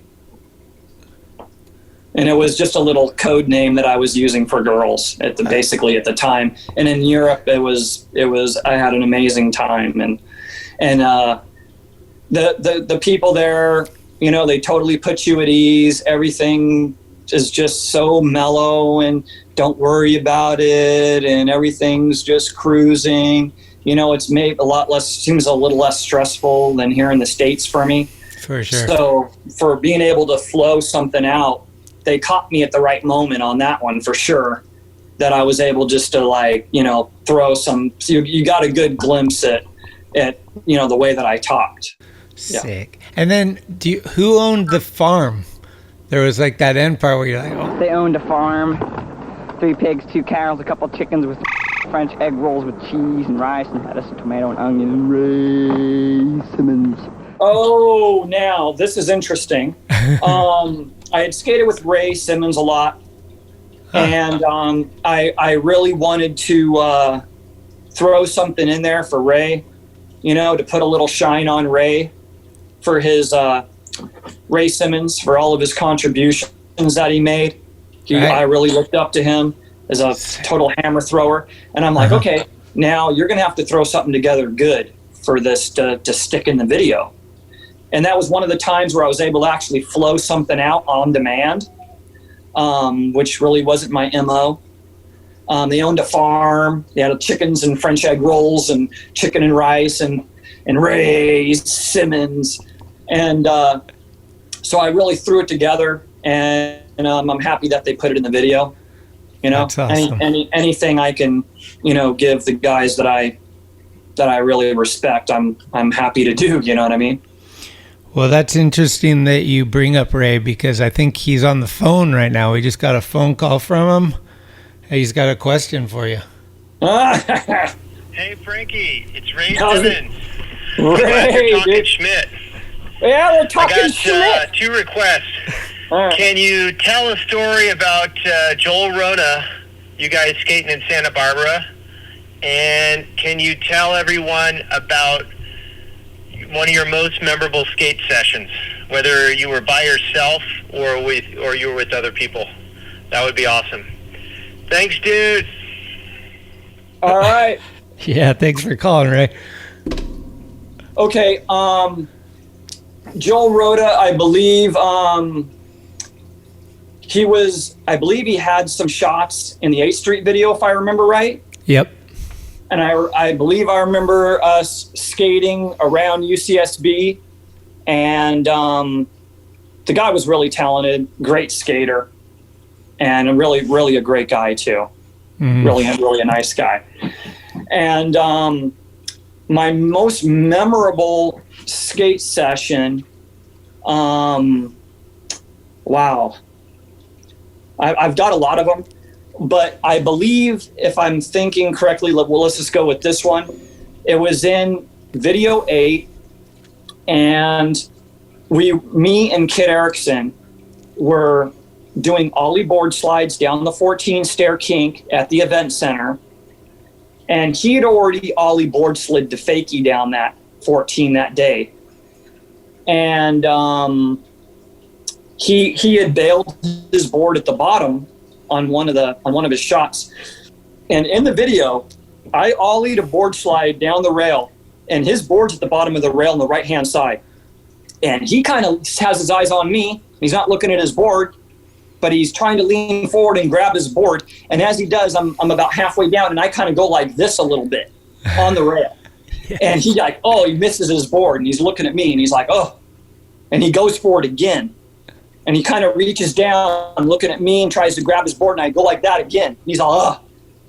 And then he's like, I think in his mind, he's like, you know what, scrap it. And he just got out of the way, and I was able to take the board to fakie and missed his board because I was not able to go fakie for some reason on that rail that day. I was having a really tough time. Okay. So he actually got me to go fakie because his board was on the ground there. And sick. Really happy, and definitely a memorable moment as far as that's concerned.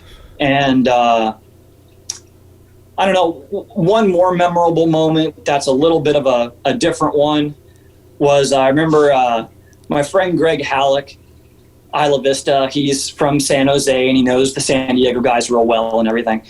And he came to me one day, and he's like, okay, well, Jed Walters and the guy that does all the skate parks and stuff now, he builds skate parks, Kenton Russell. Oh, yeah. Uh-huh. Okay, Kenton Russell and Jed Walters. So he's like, okay, well, they showed up at UCSB, and they just destroyed UCSB. And they came in there, and Jed Walters ollie board slid fakie the 14 and then ollie the stairs in the same session. And I'm like, oh, a little bit of a mind melter, dude. I'm like, oh no. So I'm like, okay, I got to get over there, I guess. Oh, man. So I ran over there and muted the 14 and then backside bunged it. And then about 20 years later or whatever, their footage finally, comes out. And I just watched it like a month ago. And Jed Walters, he ollie board slid the rail, and Canton Russell ollie the stairs. And then I went up to my friend Greg, and I'm all, dude, this is on you. I'm all, you told me that this guy did all this, and I'm putting this on you, man. And he's all, no, man, I never said that. But I'm like, you got me to go over there, my friend. Oh my God. So in a way, I should be thanking him for getting me to huck and ollie down those stairs, because that definitely wasn't on my to-do list, Sure. Wow. Oh yeah, true or false, the Gonz asked you to ride for Blind. That would be true. What era was that? Was that in between? Was that before Propaganda? After Propaganda. Okay. What happened was is I got a phone call, and I picked the phone up, and it was Mark. And he's like, hey, man, you know, do you want to go up to San Francisco and skate with me and Jason Lee? And I'm like, absolutely. And so what I did was I talked to the team manager, and I, you know, pretty much asked him for permission. And not pretty much, I absolutely asked him for permission to go. You know what I mean? Back then, things were a little bit different, you know, maybe than today. And he said, absolutely, man, it's a great opportunity for you. Go up there. I'm like, okay, great. So Mark and Jason showed up to my house in a van, and I jumped in there. We drove up to San Francisco and skated for the weekend. I didn't shoot any video, not one picture, no evidence at all. I mean, my mom was standing in the doorway, so I guess I got my mom to back me. So I went up there, and we were eating, it was like Chinese dinner or something like that one night.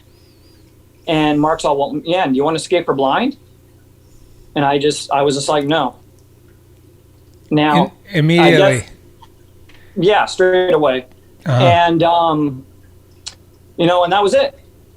They didn't really say anything back. They just continued to eat. And then that was it. And we skated more. And then they took me home. And that was it. Okay.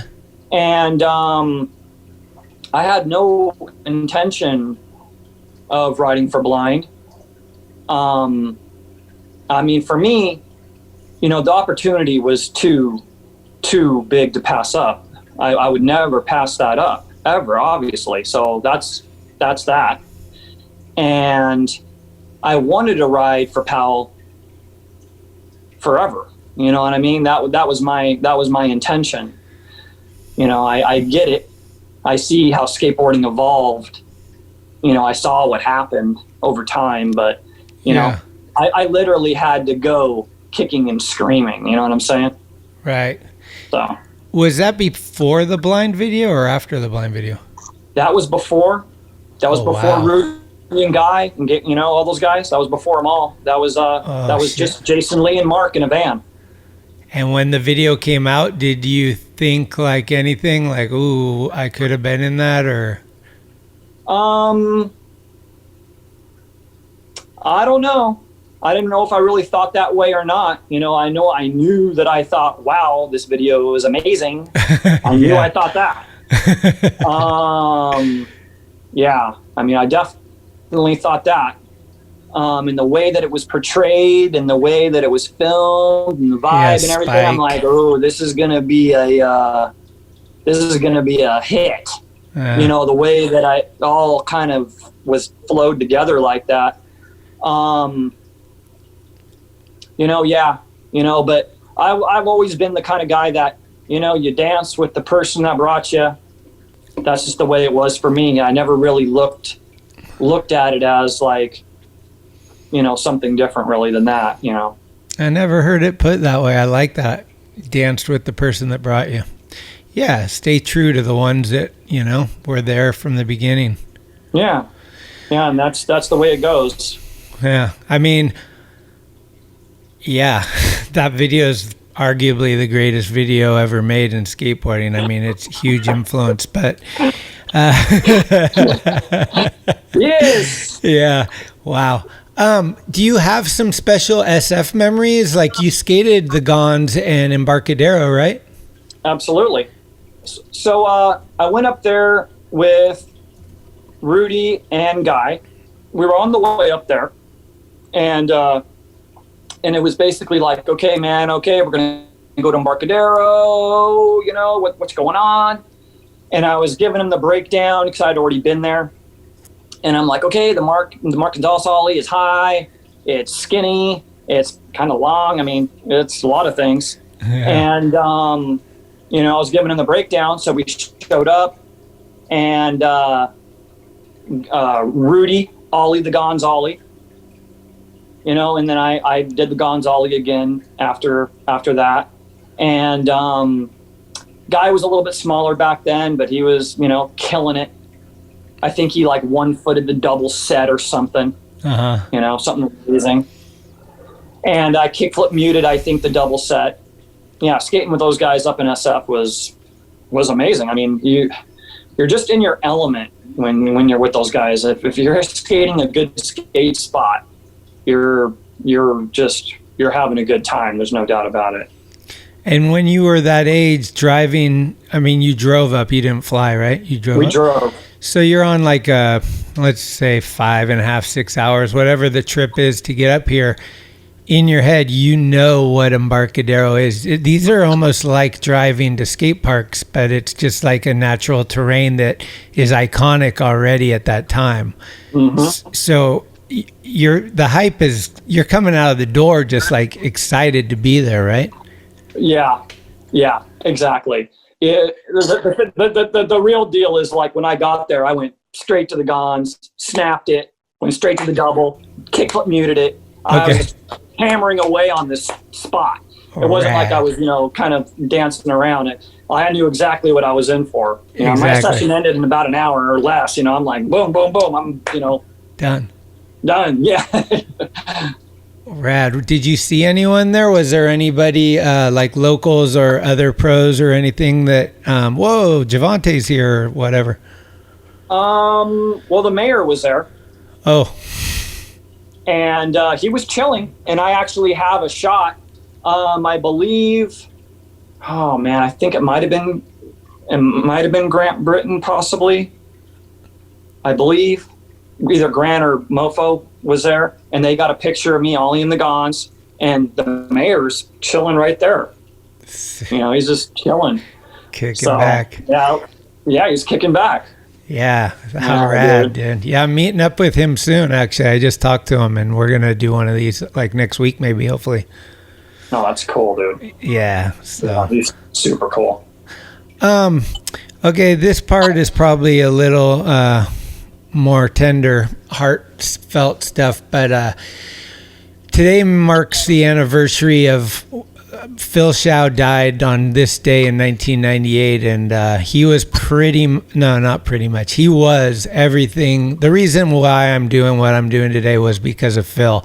He grew up in Redwood City as well as I did, and he basically got me into Thrasher, got me into Think. I was filming with him, like everything. I met all these people, Jake, the whole deal. I've said it a million times. So that's been kind of like, actually this morning I did some reflecting, and it's been 22 years. It is what it is, but there's definitely, God damn it. Me and my friend Tim McKinney, we always talk about like, what would he be doing now? You think about like what ifs and all that stuff.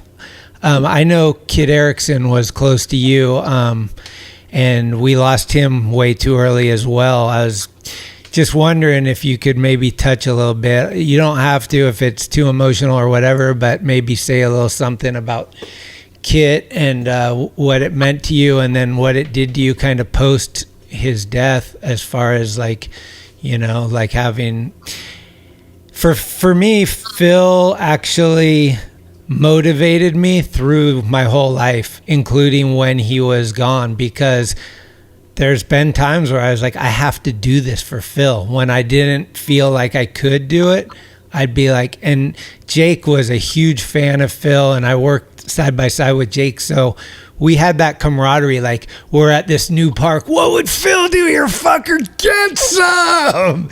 So anyway, I could go on forever about Phil. But yeah, I'd love to hear. I didn't know Kit well. Well, when I got to high school, well, it was actually junior high. I met Kit a little bit back then, but not much. He was kind of in and out. We were skating, weren't really super good friends. High school, we started to hang out more and pretty much skated every day. Every day after school, I would skate out from my high school to Isla Vista and skate with Kit and Brandon. Kit was like a brother to me. Super talented. He's always so positive. It was a trip. I remember one day I like put that positivity to the test, and I'm like, I'm having a terrible day. This is awful. And he's all, dude, your table, turn around. And I'm all, no, it won't.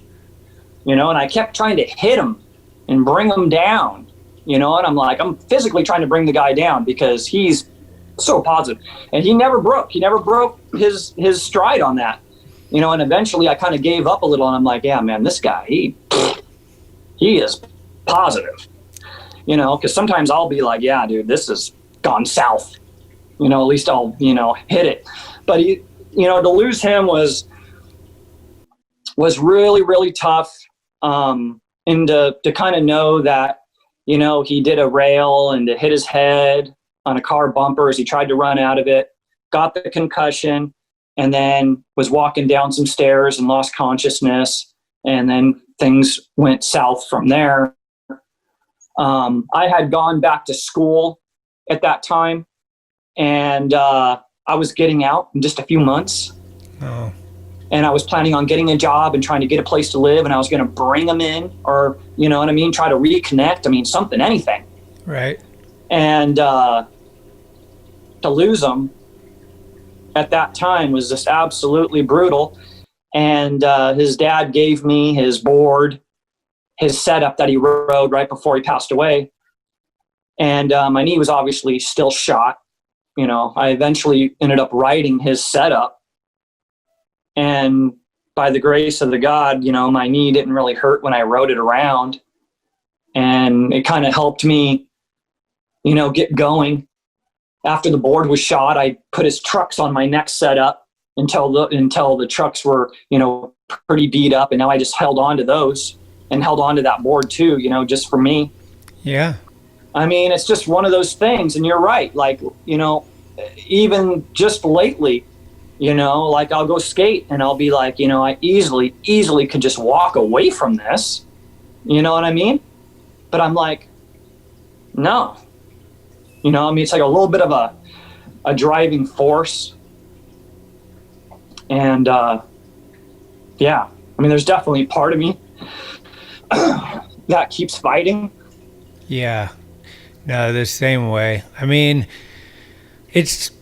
I hate the cliche. I hate all the cliches, even though I'm guilty of using them at times. I know. But the do it for the ones that can't always comes up. And these mantras that people cling on to, I feel like they're not heartfelt after everyone uses them. So it kind of, I have mixed emotions about it.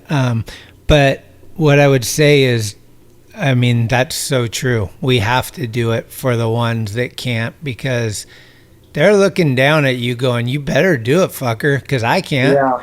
Yeah. You know, so yeah, it's emotional. I've lost some really close people in my life, but Phil was the first. He was way too young. And I believe the similarities are pretty crazy, because I believe Kit was the same year. I think that they both were 98.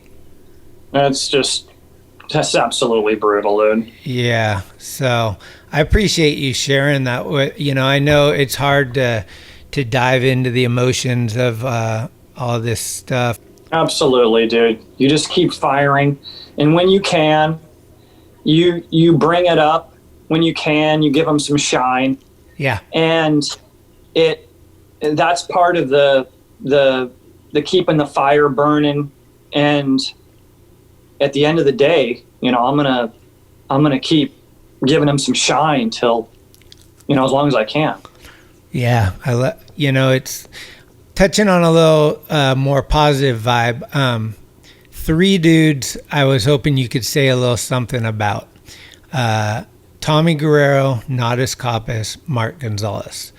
Those 3 guys, for me, were the beginning of street explosion and heavy pioneers. What did they mean to you, each one? Okay, we'll go ahead and start with Mark. It's real easy to start with Mark. Uh-huh. You know, it's like poetry in motion. He's like an artist, and he's never stopped. Always an inspiration, always doing something different. You know, that's a big one for me. Growing up, we used to have skate jams, and guys like Henry, local guys, you know, John Detman, Rob Washburn, Mike Taylor, Mike Kresge, a lot of guys, and everybody would do something different. It may not be exactly what you want to do, but they're doing all different things in the same area, and everybody has respect for everybody's different stuff. And for me, that's a community. And that's what it's about.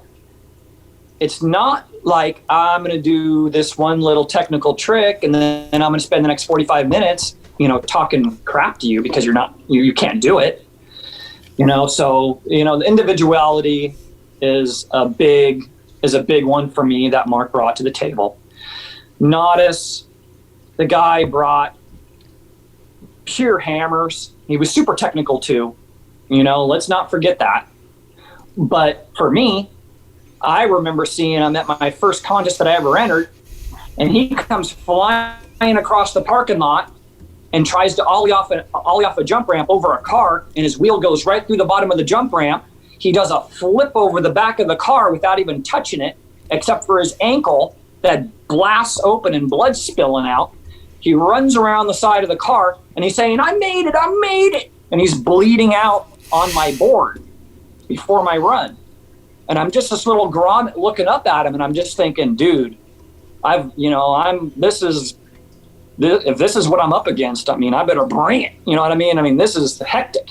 So Nodis was intricate, and me looking at skating like, if you're going to really go for something, don't just ollie it and shoot your board over it. You know what I mean? You're going to have to just, I've got it. I'm going to make it. Here goes a throw hammer. I'm going to make it. And if you pack, it's actually a little bit easier on you than if you're just trying to bail your board a bunch and things may go south. So Nodis really, brought that to the table. And of course his technical ability too. The guy did so many amazing things. And Tommy G was, the rock star, the guy that could ollie, over a Mack truck off an ollie ramp, and super good flow. Yeah, amazing style. Yeah. Wow. You put all three of those guys together and, it's like the unstoppable thing, you know what I mean? And so, yeah, all three of those guys were super influential to me. Absolutely. Wow. Yeah. Okay. And then the knee injury, you want to touch on that a little bit? When did you blow it out? Like what year was that? It was 93. 93. And that basically, that put you out of skating for like 5 or 6 years, I think. Yeah. That's correct. What was that period like? Well, what happened was it was right after my Frank tank board came out. Yep. And it was right when things really went into the popsicle shape. Yep. And I was skating the Powell warehouse, and a major magazine came to me and said, hey, we're going to be shooting a, poster book. Let's go out to UCSB. And I'm like, no, I'm going to go home. I'm done. I'm tired. I already skated my brains out trying to do this trick and never made it. And he's like, oh, no, come on, man, come on. So it was one of those times I kind of, submitted, and which was a lesson. And so I went out there and I backside lip slid like this 5-stair. And photographers, you always need a backup photo. So then I'm like, okay, for my backup photo, I'm going to ollie off 9 stairs and over this wall that extends out. So instead of coming straight down the hallway and just ollieing off the stairs and ollieing over the wall, I decided to make an immediate left turn and arc at it, thinking it would be easier for me to kind of go over the wall that way. But anyways, my front foot slipped off, and I didn't even know it slipped off. I didn't even feel it because the front truck barely clipped the edge of the wall on the way out, and it just moved my board away, and I didn't even know. Oh, man. And I landed with my front foot straight, and the whole knee just shot out. And, of course, I screamed. And I ended up having to sit on my butt and basically push myself off campus. And, eventually I went to the doctors, and the doctor's like, absolutely, this thing's toast. And So, you know, I ended up not getting back in there for the surgery. What was it, ligaments? Yeah, the ligaments were blown. ACL, the inside one was torn. The one in the back that connected to the bones, that was ripped in half. The cartilage on the outside of the knee had dislodged. Everything was ripped except for the front one. That was the only thing left. So I didn't get back in for the surgery. Eventually, it turned out that I didn't see the surgery coming my way. So I basically didn't want to be the guy who just stands on the sidelines doing the baby heart seal clap for everyone. Yeah. I was too competitive at that point. No, you can't watch what you love to do and not be able to do it. Yeah, so I had to quit. It was never what I wanted. Sure. But there was not going to be a way that I was going to watch what was coming. Mm-hmm. And so I walked and skated for Consolidated for a few months, and they were, you know, writing me some checks, helping me make my rent. Oh. And I felt guilty for that because I wasn't able to skate for them. Uh-huh. And I just called them up and said, look, you guys, I don't want to take your money. You know what I mean? I'm not producing here. So Sure. I quit that soon after. And that was basically it. And it was only later, you know, did I file some workers' compensation paperwork, you know, which is just insurance through the state of California. Mm-hmm. And I got the surgery and I was able to get re-educated, skated with Armando Brajas at Pasadena City College. Like right before I graduated, we went out and skated together, which was really fun, except for at the end of the session, I tried to walk across a crosswalk and my knee just blew out as I walked across the crosswalk. I was in the middle of a busy street and my whole leg just shot right out from under me. And I had to like hold on to both sides of it to bring it back because the tendons were still loose. And then I kind of limped across the street and said, okay, well, you know, obviously you're not ready. And took a few more years before I was able to skate again, letting the tendons tighten up, you know, and I did some really light walking around parks and stuff and staring at birds and whatever else I could do to try to, you know, keep some, you know, body function moving until I was able to finally skate again, which I was. Eventually I skated and did a video for Revolver, was really happy to get that video out. And, you know, that was me kind of telling skating that I'm not going to go out limping. You know, that was me saying, I'm going out skating. Nice. And that was, you know, that's the story behind that. Okay. While you weren't skating in that period, were you completely mentally out of skateboarding, or were you paying attention to what was going on? Or was it just too hard to pay attention because you couldn't do it? I was trying to pay attention a little bit, but, you know, going to school, you know, I was never like super great at school. You know, they tried to get me out of there the first day after I took a test. And it was basically, you know, what's your name and where do you live? You know, they held me after class and said, look, dude, I don't know if this is for you. You know, you may not make it here. And I said, please give me another shot. I just focused on school.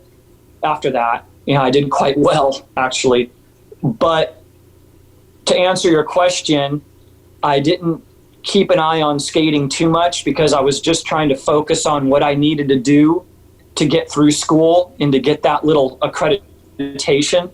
Right. Because in my heart, I felt like something had been ripped away from me that I couldn't get back. I mean, when I couldn't skate anymore, I felt like I wasn't even alive anymore. Yeah. You know, so it was tough to watch for sure. You know, so when I was able to come back and skate again, eventually, I was trying to kind of play catch up, and I started watching tons of videos, just 8-10 hours a day. You know what I mean? Just reeling them through, just trying to get it all back.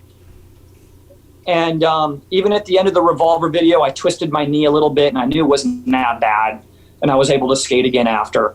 Yeah. But I knew it was going to be a lifetime challenge, which I knew it was as soon as it happened.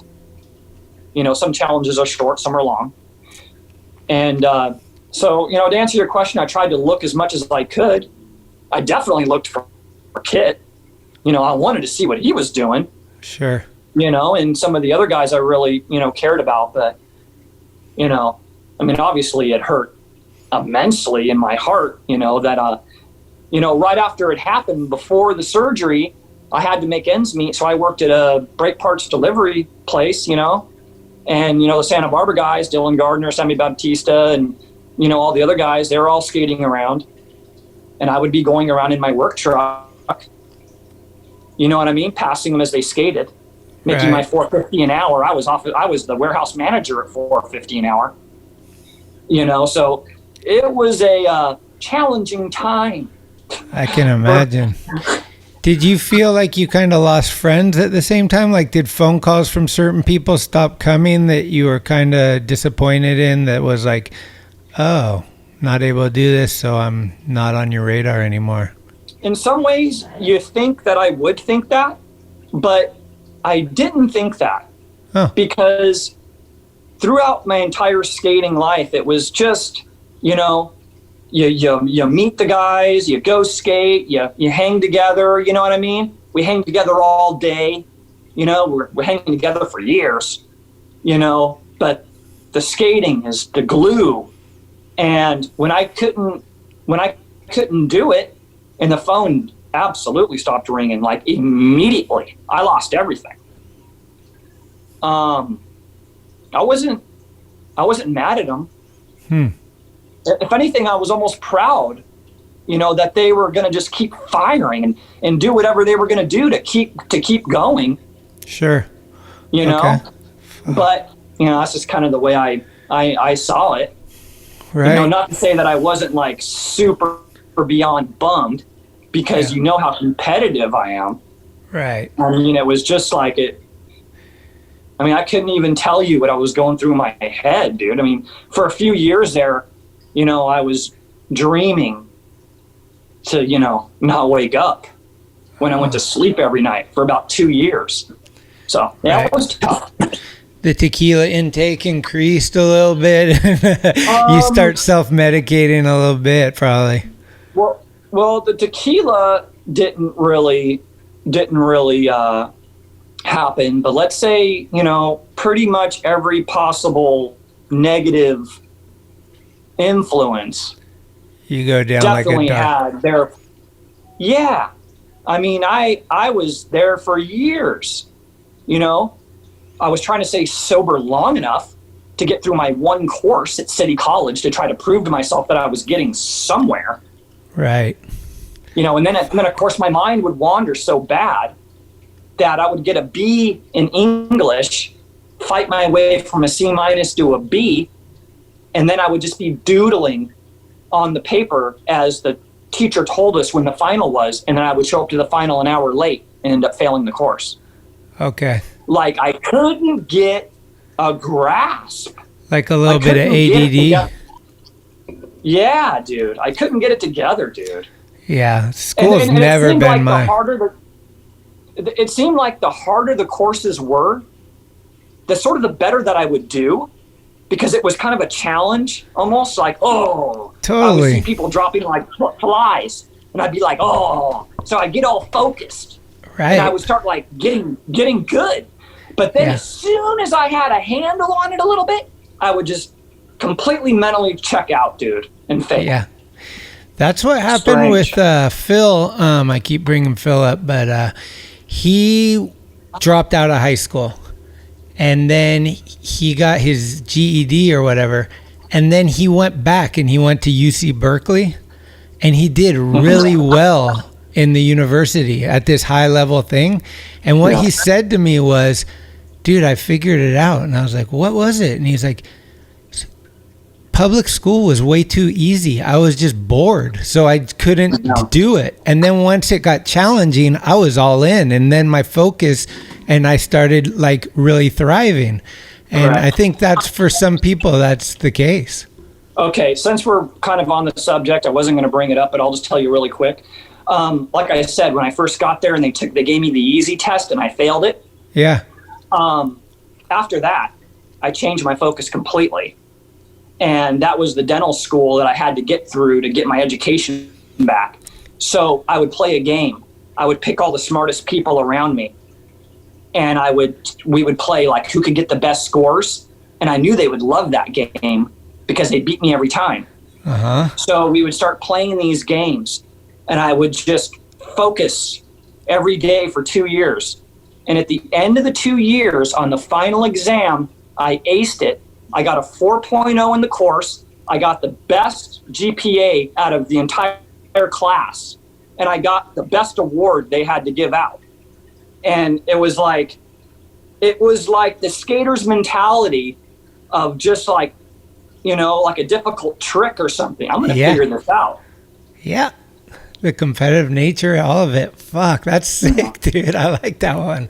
Thanks for sharing that. Sure. So what's 2020 all about for you? Are you a dentist? No, I'm a laboratory technician. I make prosthetic teeth. And the only reason I decided to do that is because they said I was good with my hands and my little dexterity tests that I did. And my stepdad told me that if I went to school and got my accreditation, that he was guaranteeing me a job. And that was the only thing I knew that I was going to get for sure in this world at that time. So I just said, sign me up. All right. Do you wake up? How do you wake up every morning? Do you have like arthritis and pain? Is it like personally, I have to do this next loosening up every morning for like a half hour. Like I'm not good to go right out of bed. Let's put it that way. I'm wondering, you with these high level performances through your life, like has that taken its toll on your body, or did the surgery help you become the $6 million man? What? Well, the surgery helped quite a bit. Okay. The screws are slightly coming out of my knee. I can see them a little bit, but it doesn't stop it, and it doesn't feel too bad. I'm definitely not going to go out ollie no 15 stairs right now, that's for sure. And I have a little bit of like nagging stuff. Like I got, I think we all had the trick of the swellbow thing. That's obviously never going to go away. Mm-hmm. And I have a pretty bad turf toe from the Powell skate park. But and I broke my back ankle, and that's actually not too bad a shape. So overall, I'm really in pretty good shape. Nice. I got a hip. I got a little bit of a hipper that never really went away. It's kind of like a little bag. You're staying lean. That's helpful. Like you're not excessive I'm about weight. 128 pounds. I've never really gained any weight. How tall? Well, I actually grew late, but now I'm at about 5'9", 5'9.5". Wow, so you're skinny. Yeah, dude, not a lot of weight.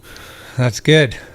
I'm trying to keep the weight off. I was cleaning out a milkshake cup in the middle of the night, and it was a mug, and I tried to grab it in the dark, and I misjudged it, and I shoved my hand into some broken glass and cut the tendon off on my pinky. So I had to go in for surgery, which I don't like needles. I don't like doctors, but I had no choice. Mm-hmm. And so this is about 8 months ago, so I'm able to move it, and I'm getting back into skating again now. And sick. So, just keep it rolling, dude. And you're doing Hill Skateboard still, or? Yeah, I do Hill Skateboards. It's just a little company that I run myself, and I sell direct to the people. And no distributors, no skate shops. Out of your house? Yeah, right out of my house. Sick, I'm a one-man band, and it's cool for me because I get to talk to people, and I get it straight from them and back and forth, and it means a lot to me. I'm happy about it. I got one right here. This is the this is done on a Bulldog OG shape. Uh-huh. And it's kind of a takeoff of my first gunslinger deck, and except for it's me with a gun. And was the original one Clint? The original one, yeah, possibly a likeness. It's called the gunslinger is what they call it. Right.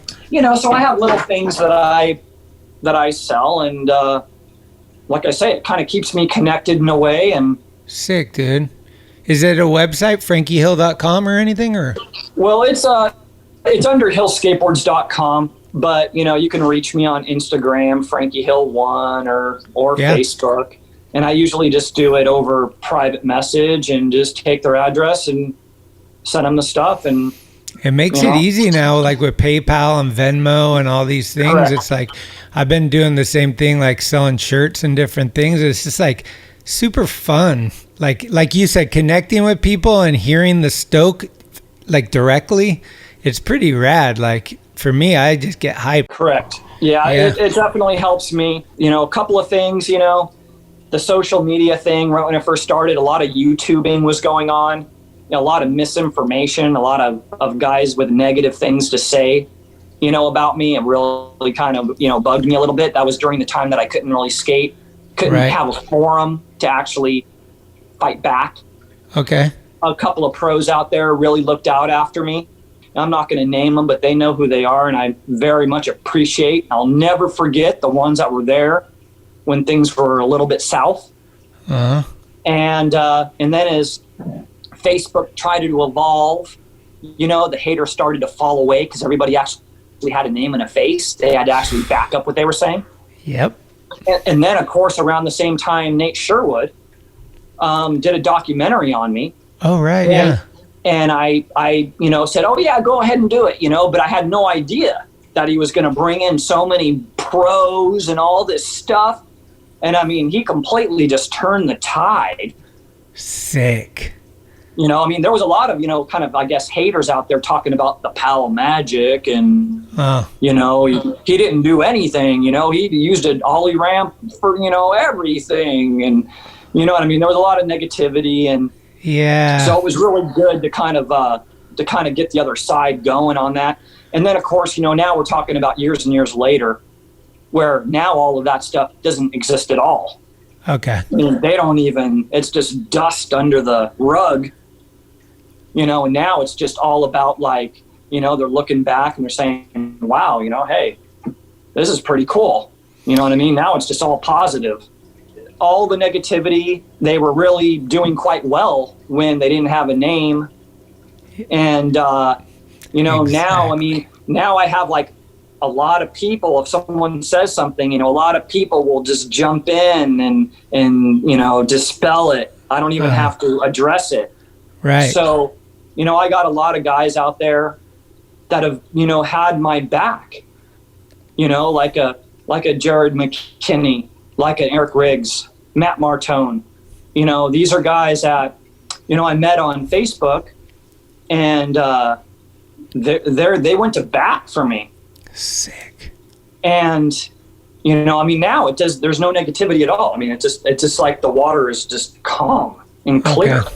But there were some warriors out there that definitely they went to bat for me. I won't forget.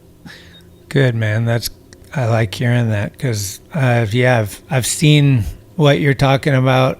I'm a huge advocate for putting a name with a comment. I hate the like Blink 185 dude that no one knows who he is, that can say whatever he wants, and it actually affects people that are doing this for a livelihood. Correct. How does that work? I never understood it. Like, if it's George Powell, it's George Powell. If it's me, it's me. We know who we are. We're accountable. But if it's some dude that's just like Johnny Thunder in Nebraska, eating a milkshake in his fucking mom's basement, jerking off to like, I created some, me and Jake used to talk about, I forget the name of it. I'm slipping here. I'm getting excited now because this stuff really irks me. But we'd go to the dude's house. We'd find out where they are. Knock on the door. They're like, hello, boom, done. Nice. That's the golden ticket, dude, that we all want. Trust me. Oh man. So and I think what I've learned, I'm still on the bubble on this, but what I'll say is that don't pay them any attention. Just they don't exist. I don't know if it's 100% what's working, but like I think that's the best way to do it because you know at the end of the day who you are, the people that are important to you know who you are, and you just keep trudging through, and everybody's not going to like you. You'll never have. Absolutely. So it's fine. It's like, okay. But at the end of the day, I look myself in the mirror and I say, I'm doing the best I can, and that's it. That's right. So yeah, along those lines, I'm wondering do you meditate? Is there any strategies you have when things are crap's piling up on you, things are getting, like, this year has been really tough for all of us. Is there any exercise or something? Those are some of the things I do, is like, I got to just sweat. Like, if I sweat, I'm feeling better. Is there anything you do to help you, like, not just fall down the rabbit hole of depression or negativity? Well, what I try to do is I try to obviously go skate when I can. I'm kind of the same way. Even if I'm just sitting in my car, sometimes I don't put on the air conditioning and I'll just sweat as I'm driving. Oh, wow. I mean, just sweating at all is actually, beneficial, I believe.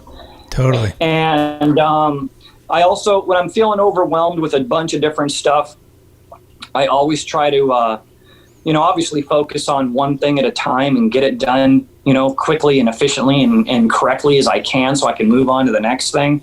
It's a day-to-day battle. I do a little bit of stretching, before I skate. I try to walk around the neighborhood and stuff. A lot of light exercise before I actually use the body to actually go do something. So it doesn't just, it's just not all pudding.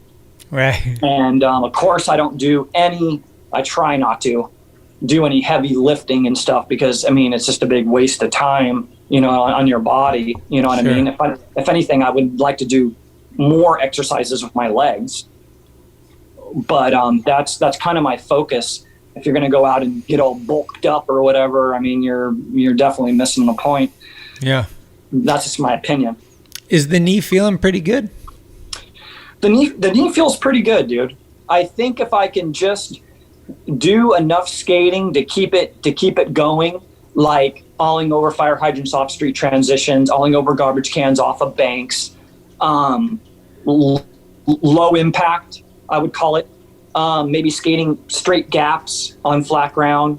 Of course, you're get into some road rash on that trick. Yeah. But that's okay. Just light impact stuff. Have you board slid a handrail at all? Is handrails in the cards or not? Well, I just rail slid a little rail like last week. And I rail slid another small rail actually yesterday on my way out of Walgreens. I saw this bike rack and I was just like, oh man, this thing's kind of low off this little curb. And so I got a little rail slide on that.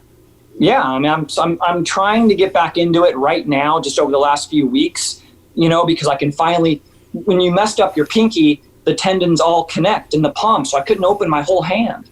Okay. And falling is my best trick, so I got to be able to put my hand out. If I can't put my hand out, I'm going to be in trouble. Yeah. So as soon as I can open up my hand, now I'm going to put my hand down. So I figured it out over the last few days. I can get my hand on the ground, so I'm going to start skating more now, and, just, it's a battle, dude. You just battle back. Yep. Absolutely. Fucking stoked, though. It's good to hear. It seems like things are positive, and yeah, man. I got to ask, you living in Santa Barbara your whole life, did you ever see Michael Jackson? No, I never saw Michael. I heard that he was in Santa Barbara a few times. Like the Neverland Ranch is right in that area, right? Yeah, it's up there in the hills. Uh-huh. And I never got up there and checked it out. Definitely an innovator. There's no doubt about that. Very talented, big time innovator. Yeah. Is there any modern dudes that have stoked you that you've seen, like, since your knee injury, like watching some of these dudes' parts when you were catching up? Like, holy shit, anybody stick out as a favorite? Well, right when I was going down, Jamie Thomas was coming up. Okay. And of course, Cardiel and Chris Cole. I mean, I had my friends just hammering away on me with these guys, like, dude, these guys are just amazing. And I'm like, dude, I mean, I want to watch, but my heart's like breaking over here. Yeah. And you got to know they're the best in the planet. So it's, it's not like they're just good. You know what I mean? They're just like amazing. You know what I mean? I always try to, stay up on all the Instagram footage, all the latest hammers that are being thrown, all of the best skating.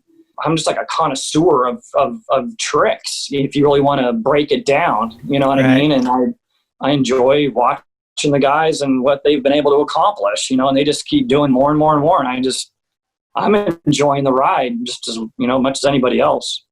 When Pat Duffy in that Nate Sherwood documentary, he's talking super highly of you and how, he drove down to that dirt gap. He had to look at it, and then Jesus Christ, like how it was a beast and just the whole experience. And long story long is what I'm trying to say is you inspired so many people, and all those people you mentioned, I bet would say, you ask Cardiel about Frankie Hill, he's going to be like, dude, he was fucking, whatever. And I'm sure Jamie would say the same thing. Well, anything I was able to inspire is a big, big deal for me. You know what I mean? That's just it. I'm a little speechless because that's where it's at. You know what I mean? The Tommy Guerreros and the Mark and Nodis and all those guys, for them, they have always inspired me, and for me to inspire other people is what it's about, you know, and I'm just happy that I was in there, I'm just happy to be you part were more of that. than in there. Yeah. I mean, Crooked doesn't give a guest board to everybody, like things like that are like paying homage to what you meant to skateboarding, like Mark asking you to ride for Blind, like those things are like, they're not just an everyday occurrence. It's like a fucking, a huge token. And, you should always take that with you for sure. No matter what your day is looking like, you should be able to be like, I'm still Frankie Hill though, baby. You know what I mean? That's right. You got to bring a little bit of swag. A little swag.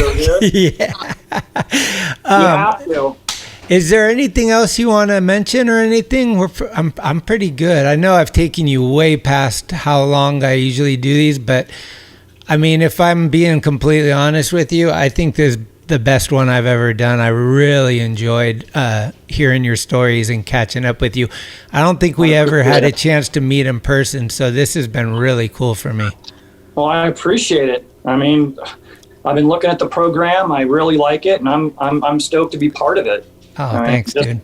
Just thankful.